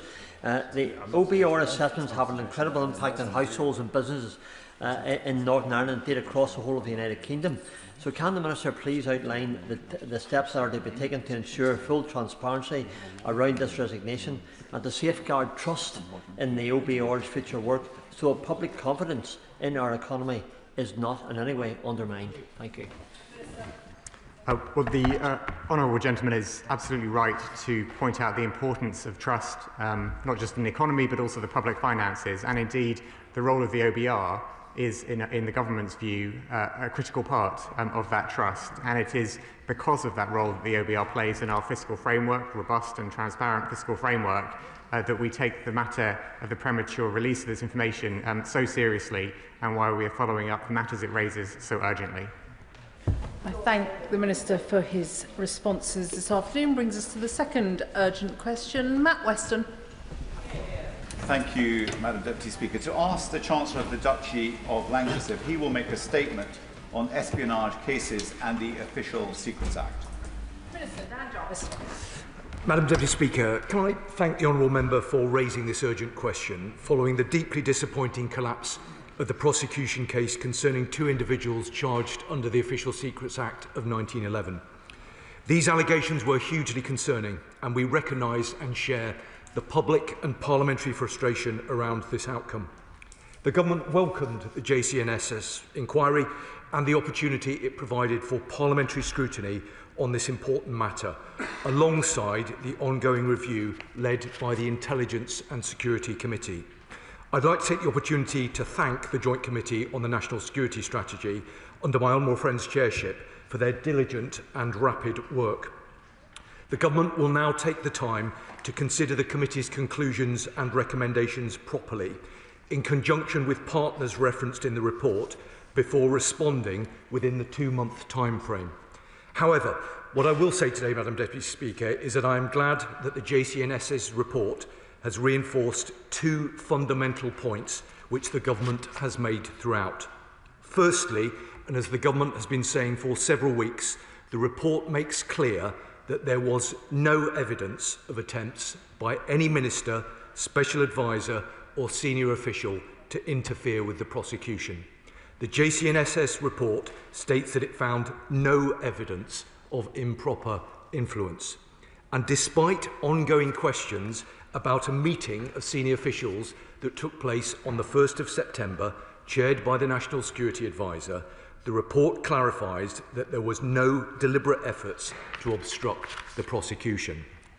Now, the first Senior Treasury Counsel had already made the judgment on the basis of the evidence that charges could not progress by the 22nd of August, more than a week before the meeting took place. Now, Madam Deputy Speaker, we have been consistent throughout on these points, which runs in sharp contrast to our critics, who initially criticised the Government for intervening in the case, and then when it became clear that that was nonsense, criticised us for not intervening in the case. Secondly, the JCNSS report reinforces a fundamental point that I have made to this House previously, that the root cause of the failure of this case was the outdated Official Secrets Act of 1911, which of course predated the First World War. The 1911 Act created an unrealistic test by requiring the prosecution to prove that China was an enemy. The Law Commission had previously flagged the term enemy as being deeply problematic as far back as 2017. Now, the Government will continue to work tirelessly to ensure that we have the most effective structures and processes in place to support law enforcement partners in mitigating and prosecuting foreign espionage wherever we find it. More importantly, the ongoing disinformation around the collapse of this case has been distracting from the most important issue that we should be focused on, how the government can work across this House to ensure that Chinese espionage will never be successful in the United Kingdom. As the Prime Minister stated in his speech at the Lady Mayor's banquet on Monday, protecting national security is our first duty. This government will never waver from our efforts to keep the British people safe. That is why, on the 18th of November, I set out a significant number of measures that this government is taking to counter the threat that China and other state actors pose to UK democracy and society. And in line with the JCNSS report, the government will continue to strengthen our processes and preparedness for future threats, ensuring we leverage our new security legislation effectively. Order. Order. Order. The Minister will know that he should have restricted himself to 3 minutes for his response. That appears to have been 4 1/4. Matt Weston. I thank the Minister for his comments. Madam Deputy Speaker, I'd like to thank the Speaker for granting this urgent question, demonstrating the importance of parliamentary's security, safety and sovereignty. The case of alleged spying on behalf of China caused widespread concern amongst the public and the members of both houses. My committee, which is comprised of senior members of both houses, examined the timeline, actions and decisions from the government and the Crown Prosecution Service. Whilst this was a highly unusual inquiry for a committee to conduct, it was essential that Parliament examine the processes which led to the collapse of the case. Our inquiry found nothing to suggest a coordinated high-level effort to collapse the prosecution, nor of deliberate efforts to obstruct or circumvent constitutional safeguards. However, we did find a process beset by confusion and misaligned expectations, which at points can best be described as shambolic. There were systemic failures and deficiencies in communications, coordination and decision-making between the Crown Prosecution Service and the government. Indeed, the episode reflects poorly on the otherwise commendable efforts across the public servants to keep our country safe. Given the conclusions I have just set out, will the Minister give reassurances that the government will work with the CPS closely to ensure communications and processes are tightened up, particularly when dealing with cases of national security? Does the Minister acknowledge that the new National Security Act, whilst comprehensive, may not entirely cover low-level espionage activity, especially given the structural parallels with the previous legislation? And does the Minister finally agree that greater support should be given to the Deputy National Security Advisers and civil servants acting as witnesses in cases such as these to ensure top-level grip on cases with significant public exposure? Thank you, Madam Deputy Speaker. As Mr Speaker has rightly acknowledged, these issues require a great deal of scrutiny from Parliament, and the Government is absolutely grateful for the opportunity to engage and work closely with Parliament on these matters, not least because they do deserve and merit careful consideration, alongside decisive action by ministers and, of course, decisive action by senior officials as well. Now, the Joint Committee on National Security Strategy, led by the Honourable Member for Warwick and Leamington, plays a vital role in providing that appropriate scrutiny. And I say that not just as a Government Minister, but as a former member of his committee. I would also extend the same principle to the ISC for the important work that they do. And I do want to take this opportunity again to thank the Chair and the whole of the committee for undertaking this work and publishing a comprehensive report as quickly as they have done. Now, the Honourable Member, the Chair, highlights some important aspects of the report's conclusions and the recommendations and the findings of the work that they have undertaken. And as I have said, the Government approaches this issue and will consider the committee's report with the utmost seriousness. Now, I can give him the assurances that he seeks in terms of the Government now very carefully considering the findings of the report. And of course, I give him and the House an absolute assurance that we will respond within the agreed timeframe. He mentioned a couple of other points which I would like to respond to briefly now, but happy to engage with him in more detail should he think that that be necessary. He mentioned the role of the CPS, and he will understand that as a Government Minister I'm incredibly limited in terms of what I can say about the CPS because they are operationally independent of government. But I think he makes a fair challenge, and of course we'll look carefully at the report's findings in this area. He also mentioned the National Security Act, and whilst I am not in any way complacent with regard to that legislation, I do think that we find ourselves in a much stronger position than was the case previously. But of course, We keep these matters under review, and along with colleagues across government, we are constantly seeking to assure ourselves that the legislative framework that is in place is fit for purpose and is appropriate. And I give him an absolute assurance that that is something that we take incredibly seriously. Finally, Madam Deputy Speaker, he mentioned the Deputy National Security Advisor. Let me take the opportunity again to pay tribute to him for the important work that he does. He is a dedicated public servant, and his contribution to our national security is immense. The government is grateful for his service, as I am sure is the whole House. But I'll look very carefully at the points that the Honourable Member has made, and we will make sure that they are properly reflected in the response he receives from the government. Shadow Chancellor of the Duchy of Lancaster. Thank you very much, Madam Deputy Speaker. I thank the Joint Committee for their work. Their report is a damning indictment of the government's handling of the China spy case. Not only has the investigation found, and I quote, serious systemic failures and deficiencies, it was, as the Honourable Gentleman just said, shambolic. It's found as well, surprise, surprise, that there was enough evidence to prosecute the alleged spies. The committee writes, in our view, it is plain that China posed a range of threats to the United Kingdom's national security. In our view, it is plain that, taken together, these amounted to a more general active threat to the United Kingdom's national security. Madam Deputy Speaker, the party opposite tried to blame the last government for the collapse of the case, but this investigation has exposed that that is plainly untrue. I was surprised to hear the Security Minister refer to the deficiencies of the 1911 Act. I draw his attention to paragraph 40 of the report.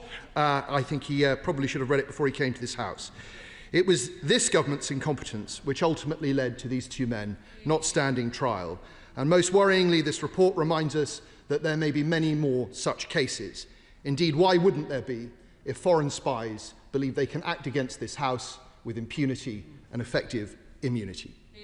It is obvious that this government's not prepared to stand firm. Over the past few days, we've heard from the press, not from reports to this House, that the Prime Minister is about to sign off the mega Chinese embassy in London, despite major security concerns, and that he's preparing to travel to Beijing. Will he, I wonder, have the backbone to stand up for our interests whilst he is there? I will ask the Security Minister three very simple and straightforward questions. First, did the government provide the Joint Committee with the minutes of the 1st of September meeting chaired by the National Security Advisor? The minutes. If not, why not?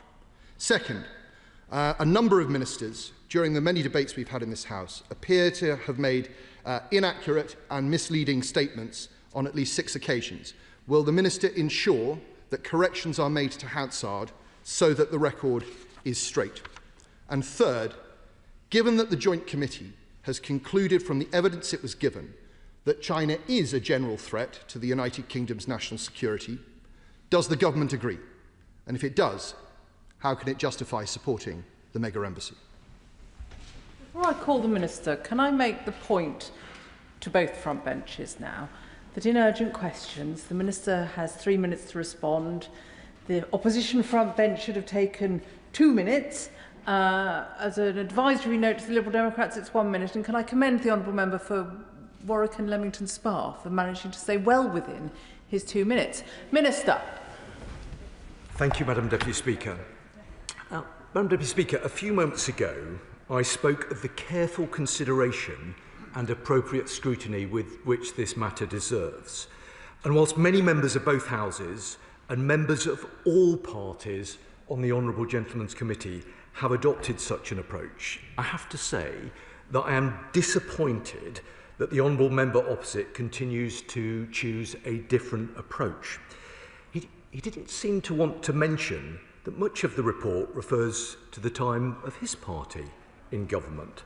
Now, some might have hoped that he would use his contribution today to show a bit of humility, both to the House and to those within our national security community, not least for some of the lowbrow political point scoring and baseless accusations we've heard over the past few weeks.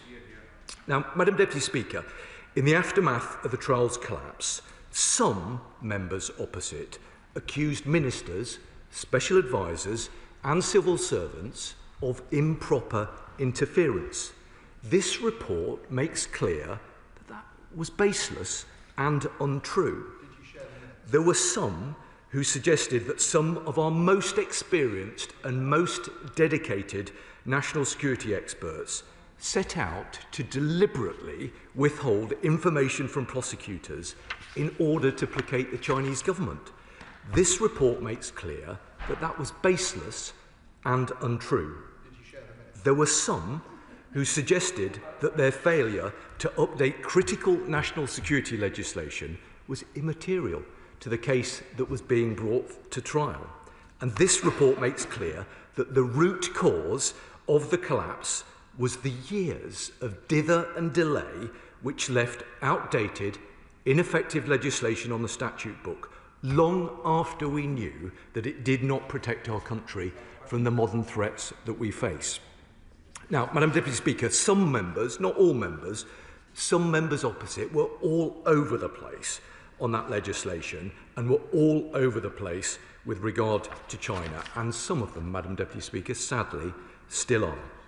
Now, as the Prime Minister set out this week, we had the golden age of relations under David Cameron and George Osborne, which then flipped to an ice age that some still advocate.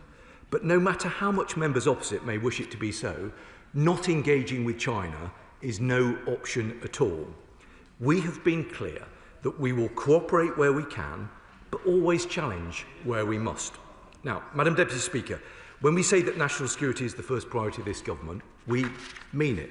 And since the trial's collapse, I've announced a comprehensive package which will help us tackle economic, academic, cyber and espionage threats which China presents.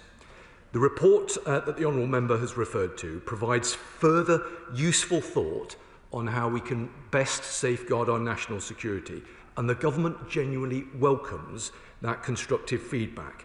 And I look forward to engaging with the committee and with responsible members on all sides of the House as we continue how best to continue protecting our democracy and our nation.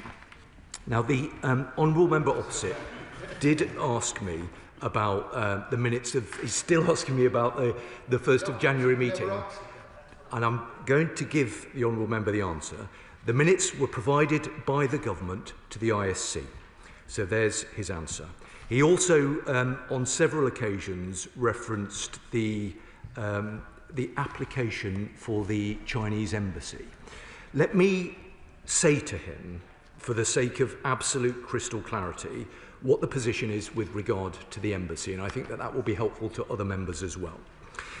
As members will know, an independent planning decision will be made by the Secretary of State for Housing, Communities and Local Government by the 20th of January. Now, national security is the first duty of government, and it has been our core priority throughout this process. The Home Office and the Foreign Office provided views on the security implications of this bill throughout the process, and we have been clear that a decision should not have been taken until we had confirmed that those considerations had been resolved. The recent letter sent to MHCLG now confirms that all national security issues raised have been addressed. Should the planning decision be approved, the new embassy will replace the 7 different sites which currently comprise China's diplomatic estate in London. Derek Twigg. Thank you, Madam Speaker. I think, Madam Speaker, many of us are still somewhat bemused by the fact, despite the 3 witness statements, that somehow the Crown Prosecution Service thought it couldn't go ahead with prosecution. But can I say to my right honourable friend, and I welcome much of what he's said, I think it would be very useful for my honourable friends, the Chair's questions and points before, if he would agree to come back to the committee after the government responds to the committee's recommendations and report, so we could hear sort of a clear timeline for the changes that rightly need to be made. Yeah. Well, I'm grateful to him. He will understand that there's nothing more I can add with regard to his first point about the CPS. In terms of his substantive point about engagement with committees of this House, let me give him that assurance. I genuinely welcome the constructive scrutiny, both of the committee that he sits on and of the Honourable Members Committee as well. I think that they provide a huge amount of value, and I give him an absolute assurance of our continued desire to cooperate closely with them. Liberal Democrat spokesperson Lisa Smart. Thank you very much indeed, Madam Deputy Speaker. The seriousness of the threat Beijing poses to our national security cannot be overstated. Any attempt from China to interfere in our democracy must be rooted out, and the government really should urgently implement the recommendations of the committee's report. The work that the National Security Advisor and his deputy are doing is vital to keeping our country safe, but the report is damning, and it describes aspects of the situation as shambolic. The Minister has previously mentioned his plans for new powers to counter foreign interference, and I'd be grateful if he could provide a timeline for their introduction. While I'm on my feet, Madam Deputy Speaker, I once again urge the Minister to place China on the enhanced tier of furs. And if he won't do that today, I wonder if he might give us a date in the diary, say, a week before the Prime Minister's visit to Beijing, which may well coincide with the date of an announcement on a planning permission for the mega embassy decision, and give the clarity to the House that it deserves. Well, Madam Deputy Speaker, I'm very grateful to her for her serious attention to these matters. I hope that she would acknowledge that it's only a couple of weeks ago that I brought forward to this House a very significant package of measures designed specifically to counter the threats that we've been debating over a number of months now. And I hope that she would acknowledge that that was a very significant package of measures. But of course, we keep these matters under very close review. I'm certain that the government will want to bring forward further measures in due course. She raised the point about furs. As I've said to the House previously, there were members opposite who didn't think that we would introduce furs on time. We did introduce furs on time. I think it is a valuable tool and adds significant value to our capabilities with regard to our national security. But at the same time, we have to very carefully deliberate the addition of more countries onto the enhanced tier. We keep that under very close review, and I'd be very happy to discuss that matter with her further. Andy Slaughter. Very much, Madam Deputy Speaker. The committee, of which I'm a member, approached this in a non-partisan way, and I agree with the Minister that it's a pity the opposition has not taken the same approach, particularly as it started on their watch. The strong impression I formed from the inquiry was that everyone thought they were doing the right thing, but in reality they were tiptoeing around the issues and staying in their own silos. Whether the Minister agrees with that analysis or not, what organisational lessons has he learnt that will prevent any repetition of this, in his own words, deeply disappointing outcome? Well, I'm grateful to him for his contribution today and his work on the committee, and I completely agree the premise of his point that the committee considered these matters in a non-partisan way. And I think that is precisely the right approach. That is the approach that I will always seek to undertake. And I know that the majority of members of this House will proceed in the same way. Now, he raised an entirely fair and reasonable challenge about the organisational lessons that have been learned as a consequence of this process. I think all ministers in this government and in the previous government should approach these kind of reports with a degree of humility. Undoubtedly, there are lessons that will need to be both identified, learned and implemented as a consequence of recent events. As I know he would expect, as would the House, I think the government needs to do that in a measured and considered way, and that is why I give him and his committee an absolute assurance that we will look at the detail of his report very closely indeed, and we will respond within the time frame that they have set us. Julian Lewis. Having previously read out the relevant section of the 1911 Official Secrets Act in this chamber, I am pleased that the report concludes that the decision not to prosecute under its terms flies in the face of common sense. What also flies in the case of common sense is the government's previous position that China poses a range of serious threats but does not constitute a threat itself. Is that still the government's position? Well, The right honourable gentleman knows that I always listen assiduously to what he has to say, given the experience that he brings to this House. He will, I am certain, have looked very carefully at what the Prime Minister said in his Mansion House speech on Monday evening. But on the off chance that he hasn't yet had the opportunity to do that, let me tell him and the House the essence of what the Prime Minister said with regard to China, because he very clearly set out the government's approach.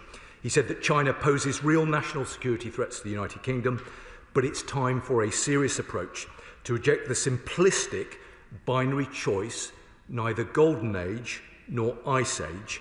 So our response will not be driven by fear nor softened by illusion. It will be grounded in strength, clarity and sober realism. I agree with the Prime Minister, and I suspect most sensible members of this House do as well. Meg Hillier. Thank you, Madam Deputy Speaker, and I commend my honourable friend, the member for Warwick and Leamington, for steering this through his committee swiftly, sensitively and managing sensitive data. A great example of how the Select Committee corridor can really contribute to transparency for the public. And I look forward to the government's response on this. On that point, though, there are areas of sensitive matters that are not covered by the existing scrutiny committees of this House. And I hope that the Minister would, on the basis of this example, be an advocate in government for the establishment of a new committee that can cover the sensitive matters that are not currently able to have oversight because of their sensitivity. Good point. Yeah. Well, I'm grateful to her, and I completely agree with her assessment of the work that the committee has done. She's right. It is a great example of the work of a select committee that has constructively contributed a very significant amount of useful information that the government will now consider in great detail. Her second point about the creation of another select committee, I think she will understand if I say that that is above my pay grade. I would sort of gently point to the fact that the government wants to have a very good, close and constructive relationship with the ISC, and that might provide, it'll be for the ISC to take a view, but that may provide a forum for further parliamentary scrutiny on those matters. Mark Pritchard. Madam Deputy Speaker, whilst I have huge respect for the Security Minister and indeed the Honourable Member for Warrington and Leamington and his committee, and I sat on that Joint Committee for National Security Strategy for 5 years, is it not the case that this statement actually raises more questions, that it is not a case of case closed, but there are questions that are still outstanding, and that is because inherent the weakness here is that the Joint Committee does not have access to classified material. Only the Intelligence and Security Committee does. Again, I sat on that committee. So having sat on both committees, there is a stark contrast between the types of witnesses that can be called and what the witnesses can actually say. So therefore, would the Minister now commit, given the earlier question, to review the memorandum of understanding between the Intelligence and Security Committee to ensure that the right questions can be asked of the right committee at the right time so that we can actually have some definitive conclusions on this whole saga? I'm grateful to him for the experience that he brings to this House, not least in terms of having sat on both of the committees that we've just been referring to. If you'll forgive me, slightly take issue with his assessment of what the report does, because the government is very clear that the report emphasises the key arguments that the government have been bringing forward over the last couple of weeks. In terms of his second point, around the MOU. He's raised that previously. I think it's an entirely reasonable point for him to raise, both publicly and privately. Let me take it away, and I will come back to him. Tulip Siddiq. Thank you, Madam Deputy Speaker. The Security Minister knows very well the case of my constituent, Nazanin Zaghari-Ratcliffe, who is accused of espionage by the Iranian state. In case the Minister needs a reminder, her horrifying ordeal is being dramatised on BBC iPlayer at the moment. And the one thing Nazanin has said to me constantly is that a hostage envoy would have really helped when dealing with her situation. I know this is dealing with espionage cases from the other side, but for the sake of national security, has the Minister considered a hostage envoy, which is what the Ratcliffe family keep raising with me? Well, I'm grateful to her for the contribution that she's made and the work that she's done previously. I'm joined on the Treasury bench by a Foreign Office Minister who listened very carefully to the honourable lady's comments and has indicated that he'd be very happy to discuss them further with her. Speaker, can I thank the Minister for his response and the way he's responding to this? I know he'll be as concerned as the rest of us around descriptions of this being the process being shambolic and the criticisms of systematic failures. Can the Minister tell us what's changed? And secondly, what's changed over the past almost 4 years? Because Russia's invasion of Ukraine changed the world profoundly and China continues to provide assistance to Russia. Madam Deputy Speaker, I think that is an entirely fair and reasonable question. So I can give him a very straight response. One of the things that has changed is that the Prime Minister, rightly in my view, conducted a machinery of government change in September, which means that the Security Minister now sits not just in the Home Office, as was the case previously, but I also now sit in the Cabinet Office. And the purpose of that machinery of government change is to ensure that we can more effectively coordinate national security policy and activity across government. It's relatively early days, but my analysis today is that that was the right move to make, and I think will enable government to make better, more informed, timely decisions in this area. But at the same time, I approach these things with a degree of humility. We will look very carefully at the findings of the report and make sure that we consider them, and we look at what changes are necessary, and will respond to the committee and to this House in due course. Dr. Scott Arthur. Thank you, Madam Deputy Speaker, and I do thank the Minister for his response today. I think throughout this affair he's remained calm and consistent in how he's answered what, let's be honest, have been smears at times from the benches opposite. And I think the report from the Joint Committee has found them out, and that's why their benches are empty today. I think the members opposite, rather than hiding, they should be in here apologising. Absolutely.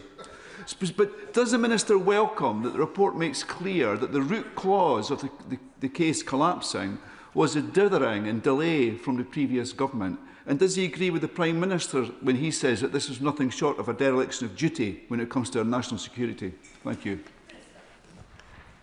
Well, I'm grateful to him for his contribution today and on many previous occasions. I mean, the essence of the point that he makes, I think, is absolutely right.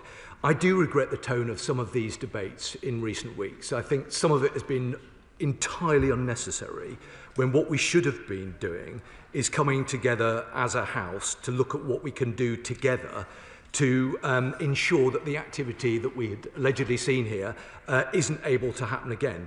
That has always been my approach throughout, and it will continue to be my approach as we move forward. The points he made about the recommendations within the report are absolutely right, and I think it vindicates the basic argument that the government has sought to brought forward. But I say that with humility because we will want to look carefully at the detail of all of the findings and all of the recommendations. We will do that over the next number of weeks and we will take on board lessons where they need to be learnt. James Wild. Thank you very much, Madam Deputy Speaker. The report says that the National Security Advisor, Jonathan Powell, apparently had very limited engagement about the case. In contrast, one of his predecessors, Sir Stephen Lovegrove, who I worked with in the Ministry of Defence, said he would have expected to be involved intimately in the provision of government evidence.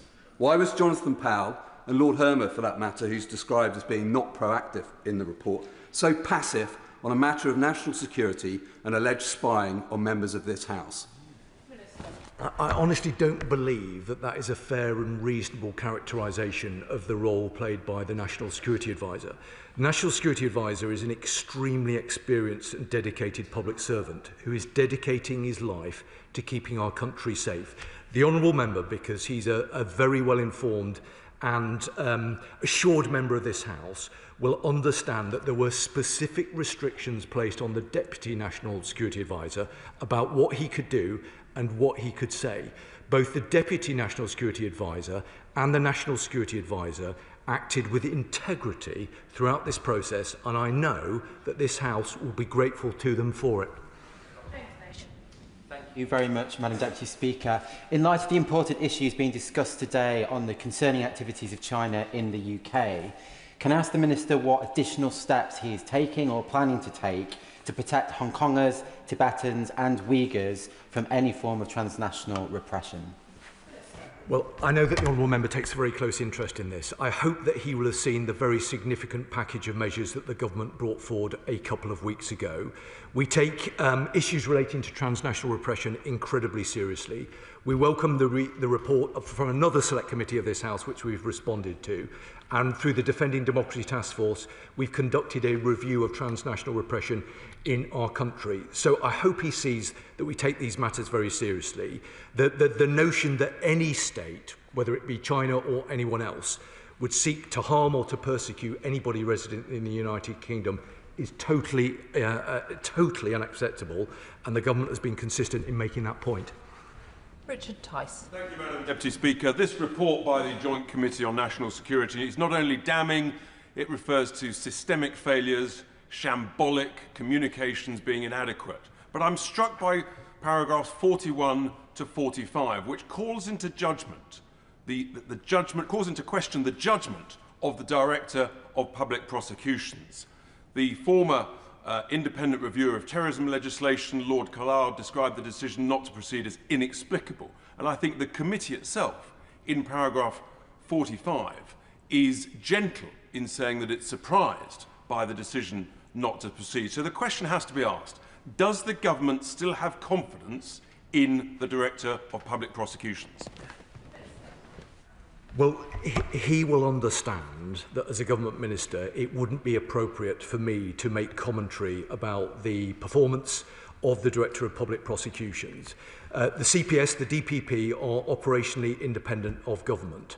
But he will have heard me say that we approach these matters with a degree of humility, and that is the right approach. I would just gently say to the Honourable Member that he might also want to approach these matters with a degree of humility, given recent events in his own party.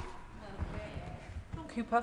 Thank you, Madam Deputy Speaker. The Minister and I have clashed over Sun Tzu in the past, and the risk of riling him up again. Sun Tzu said that sometimes a strategic advantage is to be had by feigning weakness. Is it not the case that every day we fail to add China to the enhanced tier of the Foreign Influence Registration Scheme? It's not us feigning weakness, it is weakness. Yep. Very good. Well, Madam Deputy Speaker, as Christmas approaches, I hope that perhaps there might be an opportunity for a cup of coffee with the Honourable Gentleman, and we can compare our various quotes. And I give him an assurance that I never had any concern about him seeking to quote Sun Tzu. I think my concern was that I think it's possible to find a quote from him that basically matches any particular argument that you want to progress. But his substantive point was about furs, and he will have heard what I've said today and previously. The government is looking very closely at whether there should be additional countries added onto the enhanced tier. But when a decision is made with regard to that, we will bring that forward in the usual way. Jim Shannon. Thank you, Madam Deputy Speaker. Can I thank the Minister very much, first of all, for his careful and helpful answers to the questions. Given the collapse of the recent espionage case and the findings that failures in procedure and coordination undermined the prosecution, what specific actions will the Government now take to restore confidence in parliamentary security and ensure alleged spy threats are fully investigated to pursue the course of justice so that something similar does not ever happen again? Thank you very much. Well, Madam Deputy Speaker, I'm grateful to him, as I always am. He made an important point about parliamentary security, and I hope, as a very dedicated parliamentarian, he will know that the government takes these matters incredibly seriously. That's why we're working very closely with Mr. Speaker and with this House through the Defending Democracy Task Force to make sure that we have the appropriate mitigations in place to counter the nature of the threat that we face. I think it's also, because I hold the Honourable Gentleman in very high regard, just referring to what the Prime Minister said on Monday, because the Prime Minister made, I think, an important point that is highly relevant to the question that he has raised, which is to say that protecting our security, and I know that he will agree with this, is non-negotiable. It is our first duty, but by taking tough steps to keep us secure, we enable ourselves to cooperate in other areas. I hope that he agrees with that. Final question, Jim Allister. Today again, the Minister has said that the reason this case collapsed was the inadequacy of the 1911 Act, which raises the obvious question. how come these two gentlemen were ever charged in the first place? Because the evidential test at the moment they were charged is exactly the same as the evidential test when the case was dropped. So how did they come to be charged under this Act if it was inadequate? Isn't it quite clear the Act was more than adequate to charge them and more than adequate to convict them? Well, I'm not sure that anybody really thinks that the 1911 Act was appropriate. And as he will know, because it's a statement of obvious truth, the decision to proceed was taken not under this government, but under the previous one. All I'm able to do to this House is to account for the decisions taken and the actions taken by this government. And what this government will always do is ensure that we protect our national security. It is our first duty, and nothing matters more.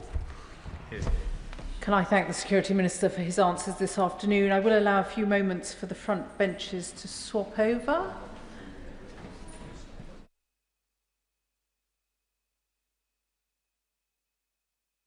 To the next business this afternoon, urgent question, Callum Miller. Thank you, Madam Deputy Speaker. To ask the Secretary of State for Foreign, Commonwealth and Development Affairs to make a statement on imminent US military strikes on land targets in Venezuela and the implications for UK foreign policy. Madam Deputy Speaker, as my honourable friend, the Minister for North America, said to the House yesterday, questions of US military action in the Caribbean and Pacific are questions for the US. The UK has not been involved in US strikes in the Caribbean. The Foreign Office currently advises against all but essential travel to Venezuela due to ongoing crime and instability. As always, our travel advice remains under regular review to ensure it reflects our latest assessments of risks to British nationals. The UK stands with Venezuelan people in their pursuit of a fair, democratic and prosperous future. Nicolas Maduro's claim to power is fraudulent. The UK continues to call on the Venezuelan authorities to publish the results of the 2024 presidential election in full. This government announced sanctions against 15 more members of Maduro's regime in January. The UK will continue to work with our international partners to achieve a peaceful negotiated transition in Venezuela, which ensures that the will of all Venezuelans is respected. Callum Miller. I'm grateful that this urgent question was granted, Madam Deputy Speaker, and to the Minister for that answer. At oral questions yesterday, the Foreign Secretary and the Minister for the Americas both stated that UK was committed to upholding international law. Last night, Donald Trump announced that US military strikes against Venezuelan land targets would, and I quote, start very soon. Does the Minister believe that such an action would be legal? Over recent weeks, the US has acted with complete impunity in the Caribbean, conducting unilateral military strikes in international waters with no due process. Let me be very clear. President Maduro is a threat to democracy and civil liberty. He is an ally only to dictators like Vladimir Putin and President Xi. Yet the UK's response to the culture of impunity in the Oval Office must be robust and consistent. We must always hold those who breach international law accountable, and by failing to, we risk normalising abuses which are eroding the international liberal order, all to the benefit of strong men like Maduro who reject entirely the rule of law. So I have several questions for the Minister. Have US strikes in the Caribbean already violated international law? What steps is the government taking, including on halting intelligence sharing, to ensure the UK cannot be complicit in other US violations? Has the UK been complicit in illegal actions already taken by the US, including the alleged double-tap operations authorised by War Secretary Hegseth? And does the Minister believe that War Secretary Hegseth has authorised the commitment of war crimes? Finally, can the Minister confirm what further steps the government is taking to sanction Maduro and his associates and to work with international allies to strengthen our collective diplomatic and economic pressure on his regime? Madam Deputy Speaker, as this House will understand, we must be very careful on making assessments. We, of course, continue to stand by international law. I'm not in a position to provide a detailed assessment of the strikes conducted by the US, which are clearly a matter for them, as the Foreign Secretary and indeed the Minister for North America said during orals yesterday. The Liberal Democrat spokesperson asks whether we were involved in the strikes. I confirm again, as we confirmed yesterday, that we were not. He will understand that I won't comment on intelligence matters from the dispatch box, and he asks about our policy towards Venezuela. It remains, as I set out, we do not accept the legitimacy of the current administration put in place by Nicolas Maduro, but we do maintain limited engagement with Venezuelan officials where necessary. Speaker, this is an enormous US military build-up under Trump, one of the largest in decades. Retired US generals, along with US politicians, including Republicans, are warning that Trump's strikes off the coast of Venezuela are already violating international law. Yesterday, the government told me that no British troops are aboard the US warships near oil-rich Venezuela, despite reports to the contrary. But what is the government doing to try to stop Trump from taking this dangerous escalatory path, which he now says could include land strikes? As the Minister for North America was clear to my honourable friends yesterday, the UK is not involved in these operations. There have been, as my honourable friend mentions, there's been much reporting and speculation in the US media and indeed in the US Congress, and I think it's appropriate for me to comment on the deliberations of their House on these questions. Shadow Minister Wendy Morton. Thank you, Madam Deputy Speaker. I'm grateful to the Honourable Member for Bicester and Woodstock for securing this urgent question. Venezuela may be 1,000 miles away, but instability there has a direct impact on the safety and prosperity of the British people here. The restoration of democratic institutions is essential if Venezuela is to escape the political, economic and humanitarian crises imposed on its people by Nicolas Maduro's authoritarian regime. The Maduro regime is propped up by the same axes of authoritarian states that undermine the rules-based international order and foster instability around the world. We know the shocking level of smuggling that comes out of Venezuela, and at a moment when our allies appear to be taking quite decisive action, the world is watching how Britain responds. So I'd like to ask the Minister, what discussions are taking place with President Trump's administration about the objectives and scope of any imminent US military action, and what would be the implications for the wider UK-US defence partnership, particularly our joint counter-narcotics operations. The House will also expect clarity on how the government intends to hold the Maduro regime to account, what further diplomatic pressure, targeted sanctions and coordinated international action is the UK pursuing to support Venezuelans fighting for a peaceful democratic transition. Can the Minister also update the House on the government's position regarding Venezuela's provocation and aggression towards Guyana, the risks of escalation and the steps being taken with CARICOM partners? And finally, given the scale of organised crime linked to the regime, what additional measures are being deployed to disrupt drug flows, money laundering and criminal networks that threaten communities here in the UK? Are Interpol and our intelligence partnerships being fully leveraged? Britain cannot afford to be a bystander. The government must demonstrate clarity, conviction and leadership at this crucial moment. Thank you. I thank the Honourable Lady for the important questions. The US is, of course, the UK's principal defence and security partner. We have extensive discussions with them on a wide range of shared security objectives, including, of course, counter-narcotics. We're committed to fighting the scourge of drugs and organised crime, including with our partners in Latin America and the Caribbean. And we are, of course, continuing to work with our international partners to achieve a peaceful, negotiated transition in Venezuela, which ensures that the will of all Venezuelans is respected. Dr. Scott Arthur. Thank you, Madam Deputy Speaker. One of my guilty secrets is I like to listen to CNN in the evening.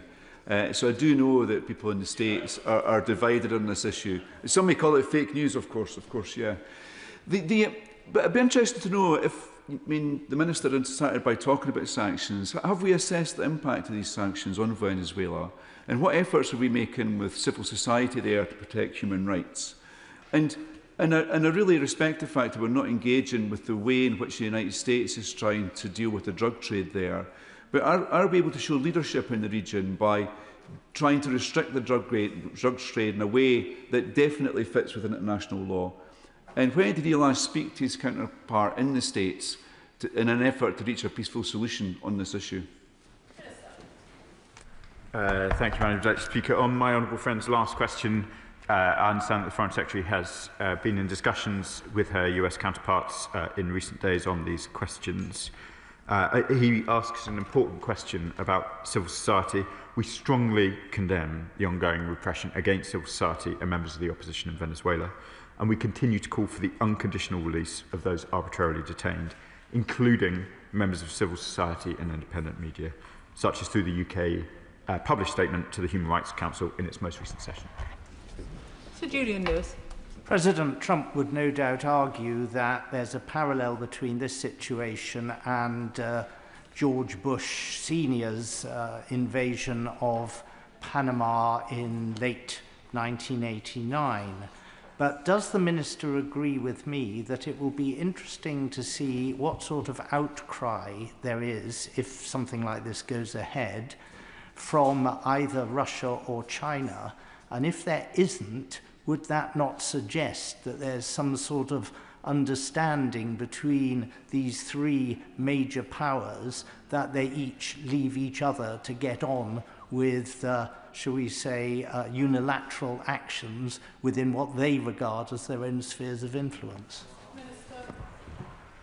The honourable gentleman is learned and offers the opportunity both to make historical comparisons and comment on the conduct of other powers. I'll avoid the temptation on both. Clearly, the British position is international law is vital, counter-narcotics action is important, and we support both. James McCleary. Nicolas Maduro's presidency clearly has no legitimacy after he was so roundly defeated in last year's elections and has continued to refuse to release any evidence to show that he was victorious as he claims. However, does the Minister agree with me that the presidency of Venezuela is a decision for the Venezuelan people to make in a peaceful, democratic way supported by the international community, not a decision for the US President to make under threat of military force? Madam Deputy Speaker, I'm grateful to the honourable gentleman for providing an opportunity to provide slightly fuller commentary. The UK is clear. The outcome of the 2024 presidential elections in Venezuela was neither free nor fair, and therefore Nicolas Maduro's claim to power is fraudulent. The National Electoral Council of Venezuela has not yet published the results of the elections. However, results published by the opposition appear to show Edmundo González securing the most votes in the presidential election by a significant margin. Clearly, proper process and a free and fair election is the way to determine the leadership in Venezuela.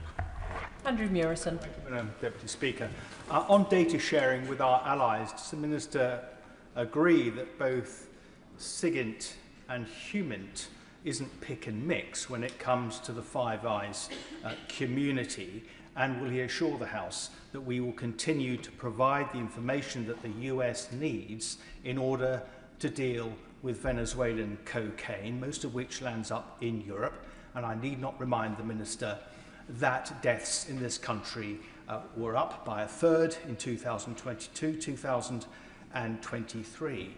And will he ensure that we do not apply an overly loyally approach in our dealings with an ally that is doing its best to tackle the scourge of drugs in the US and in the rest of Europe, in particular on the streets of Britain?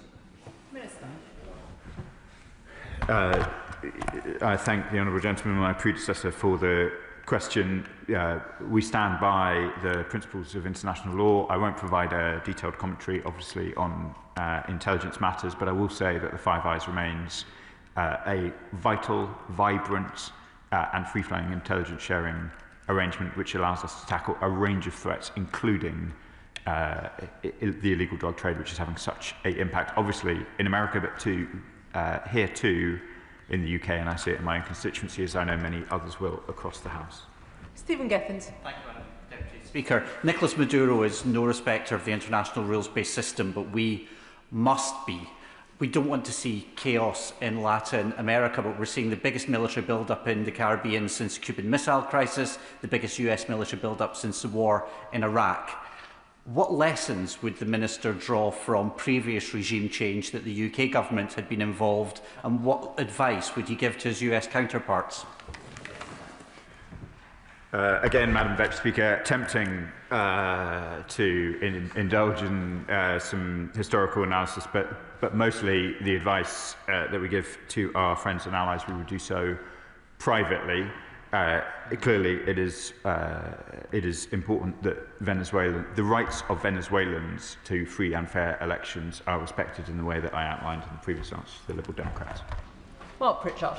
Thank you, Madam Deputy Speaker. There's a bit of a history lesson today, so let me continue if I may. Of course, President Reagan had his famous wobble over the Falkland Islands, and I think eventually came to the right decision supporting the UK at that time. But of course, how we liaise with the United States as their closest ally, certainly in our eyes, we're their closest ally. Whether it's the other way around, let's wait and see.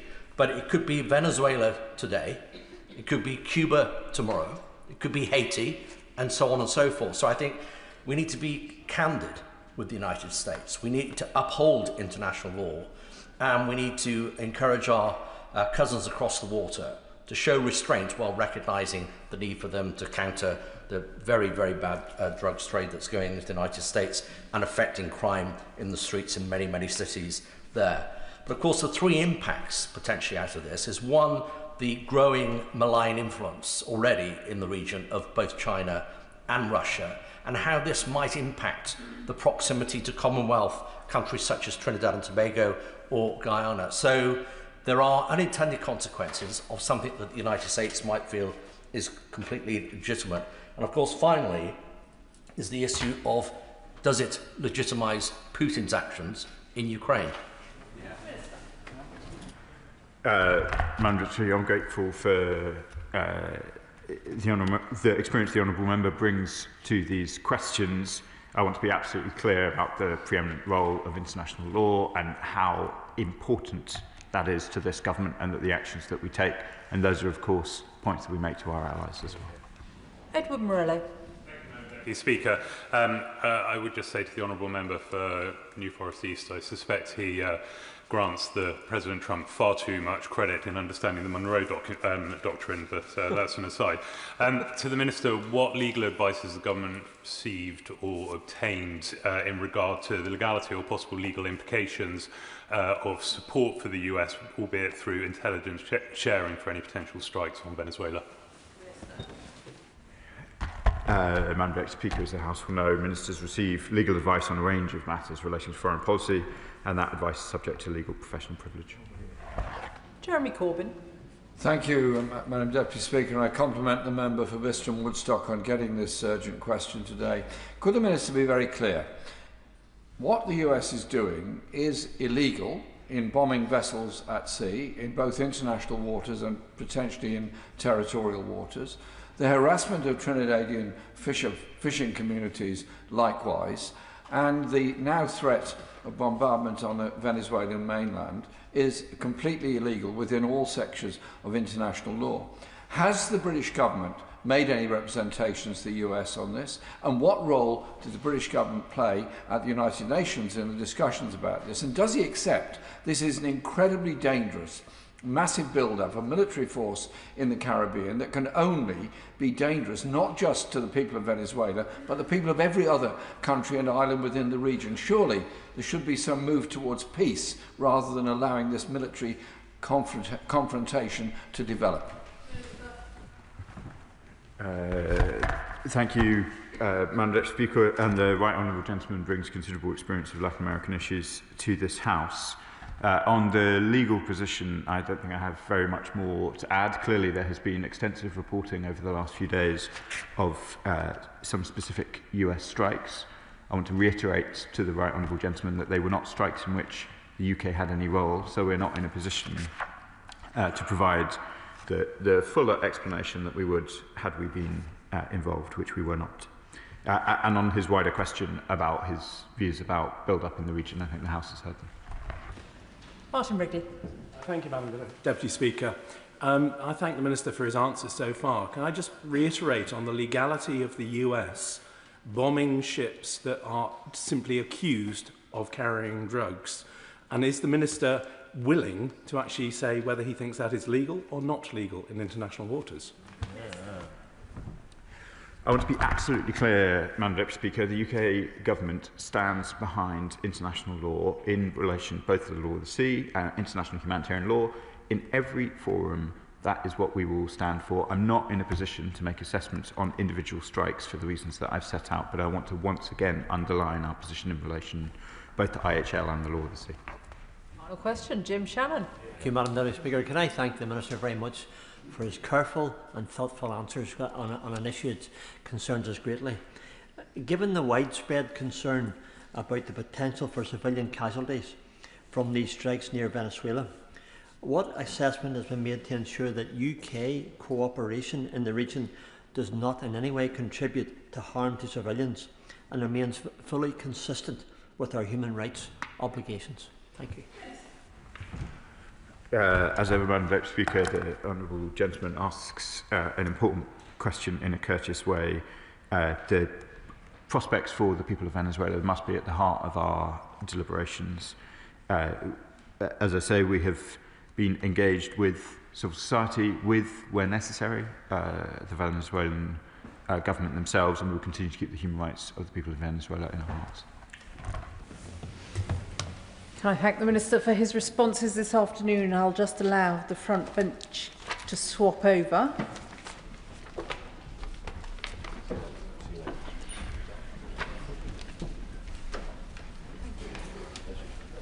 Ten-minute rule motion, Yasmin Qureshi. Thank you, Madam Deputy Speaker. I beg to move that leave be given to bring in a bill to make provision about the maximum noise level of fireworks which may be sold to the public, to require that the specified information about noise level is included on labelling and in the sales information for fireworks, to require the Secretary of State to review the impact of firework noises on the welfare of veterans, neurodivergent people, people with certain medical conditions, and animals. Also, to provide local authorities with powers to regulate the use of fireworks in certain circumstances and to enforce such regulation and for connected purposes. Madam Deputy Speaker, fireworks bring joy to many people, and they are an important part of celebrations. But every year, I hear same concerns from residents about the impact of loud, unpredictable fireworks going off late at night. They're not talking about organised displays. They mean sudden explosions in residential streets at 11 o'clock, midnight or later. These bangs start with children, frighten older people, distress pets and livestock, and overwhelm people with managing health conditions or traumas. The same group feels that the most: children with sensory needs, older residents living alone, people with anxiety or heart conditions, and animals as well. At the moment, there's very little anyone can do about it. Council received the complaints, but have no power to act. The police understandably focus on more urgent priorities, and fireworks are often sold without clear information on how loud they are. This bill hopes to close those gaps in a very simple, fair and proportionate way. Madam Deputy Speaker, the public is ahead of us on this. Polling shows that 85% of people want stronger rules on fireworks. Almost half want private backyard displays banned, and a further third want tighter restrictions. This is not a new concern. Over the years, Parliament's petition system has received hundreds of thousands of signatures calling for an action. Talking about family cases, one family told me that their autistic son becomes extremely distressed by unexpected fireworks. He screams, hides, and cannot settle for hours. They want him to enjoy celebrations like any other child, but these unpredictable late-night fireworks make evenings frightening rather than joyful. Another constituent, a lady who, in her 70s who lives alone, said loud fireworks at night make her feel as if she's in a war zone. She asked, quite reasonably, why can't we do something about the loud ones? Research shows what we and the residents want to. which is the problem is not the organised displays, because people can prepare for those. The problem is the unpredictable fireworks set off in neighbourhoods. The impact on veterans is also well documented. The BBC reported Pete White, an RAF veteran with PTSD. He said sudden loud fireworks triggered panic attacks and took him straight back to the sounds of conflict. He described it as uncontrolled sense of terror. Organised displays with clear timings help him prepare, but unexpected fireworks make life difficult for him. And at one point, his anxiety became so severe, he struggled for weeks. Combat Stress reports 25% increase in calls at this time of the year. They want a review of current rules, clear safety information, and limits on fireworks can be used and sold. Hope for Heroes and Combat Stress also found that 74% of veterans want stricter rules, and 67% want fewer days of sale. The impact on animals is significant as well. Since 2010, there have been over 1,000 recorded incidents involving horses during fireworks season, including tragic fatalities. Many owners receive no notice before displays and can't protect their animals in time. Farm animals are also affected. Stress can cause ewes to abort during lambing and separate the mothers from their young. Wildlife suffers as well, because studies have shown there's a sharp increase in heart rate among birds and disruption to roosting. This distress is real and is avoidable. Fireworks also have a public health impact. Air pollution can rise several times higher than normal when fireworks are widely used, especially on still winter nights. People with asthma, COPD, and other respiratory conditions are particularly affected. Health professionals have raised concerns about the pressures this places on vulnerable groups in our NHS. What the bill proposes to do is 5 things. Firstly, a maximum noise limit. Some fireworks reach 120 decibels. That is far louder than necessary for home use. Research shows that reducing it down to 90 to 97 is achievable and is supported by health and welfare experts. This bill sets a reasonable maximum noise level for fireworks sold to the public. Louder fireworks will still be available for licensed displays where there is a notice and supervision. Most fireworks at the moment provide little information about how loud they are. This bill will require clear labelling so people know what they are buying. It also supports councils and trading standard teams when responding to complaints. The councils say current rules are almost impossible to enforce. Fireworks are transient nuisance and gone by the time anyone arrives.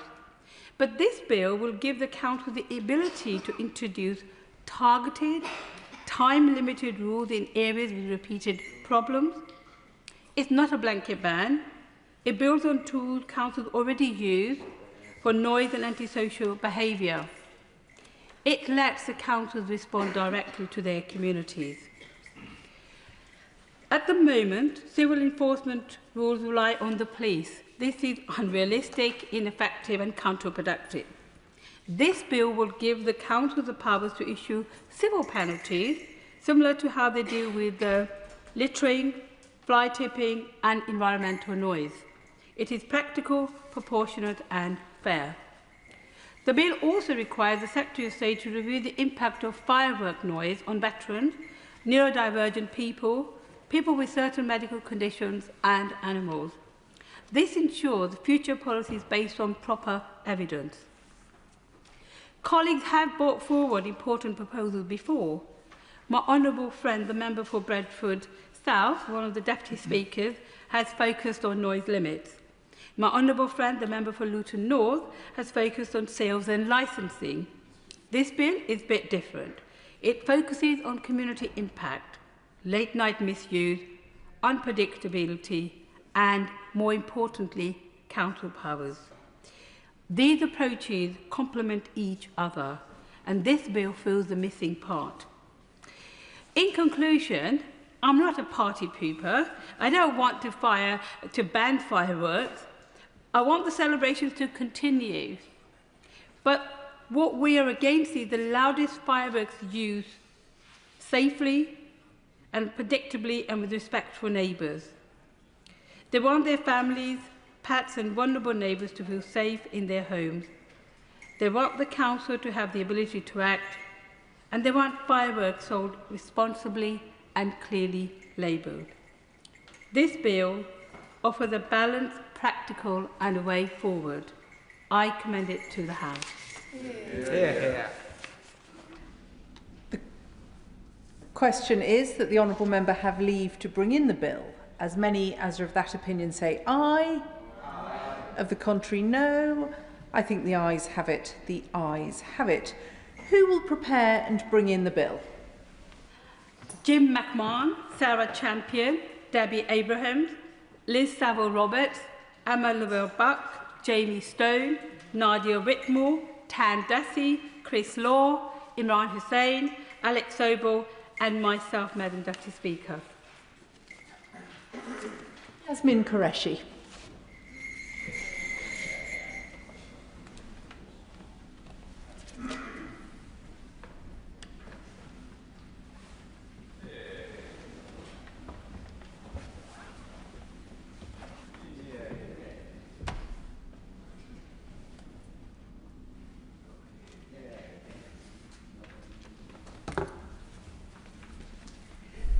Fireworks, noise control, etc. Bill. Second reading what day? 26th of January 2026. 26th of January 2026.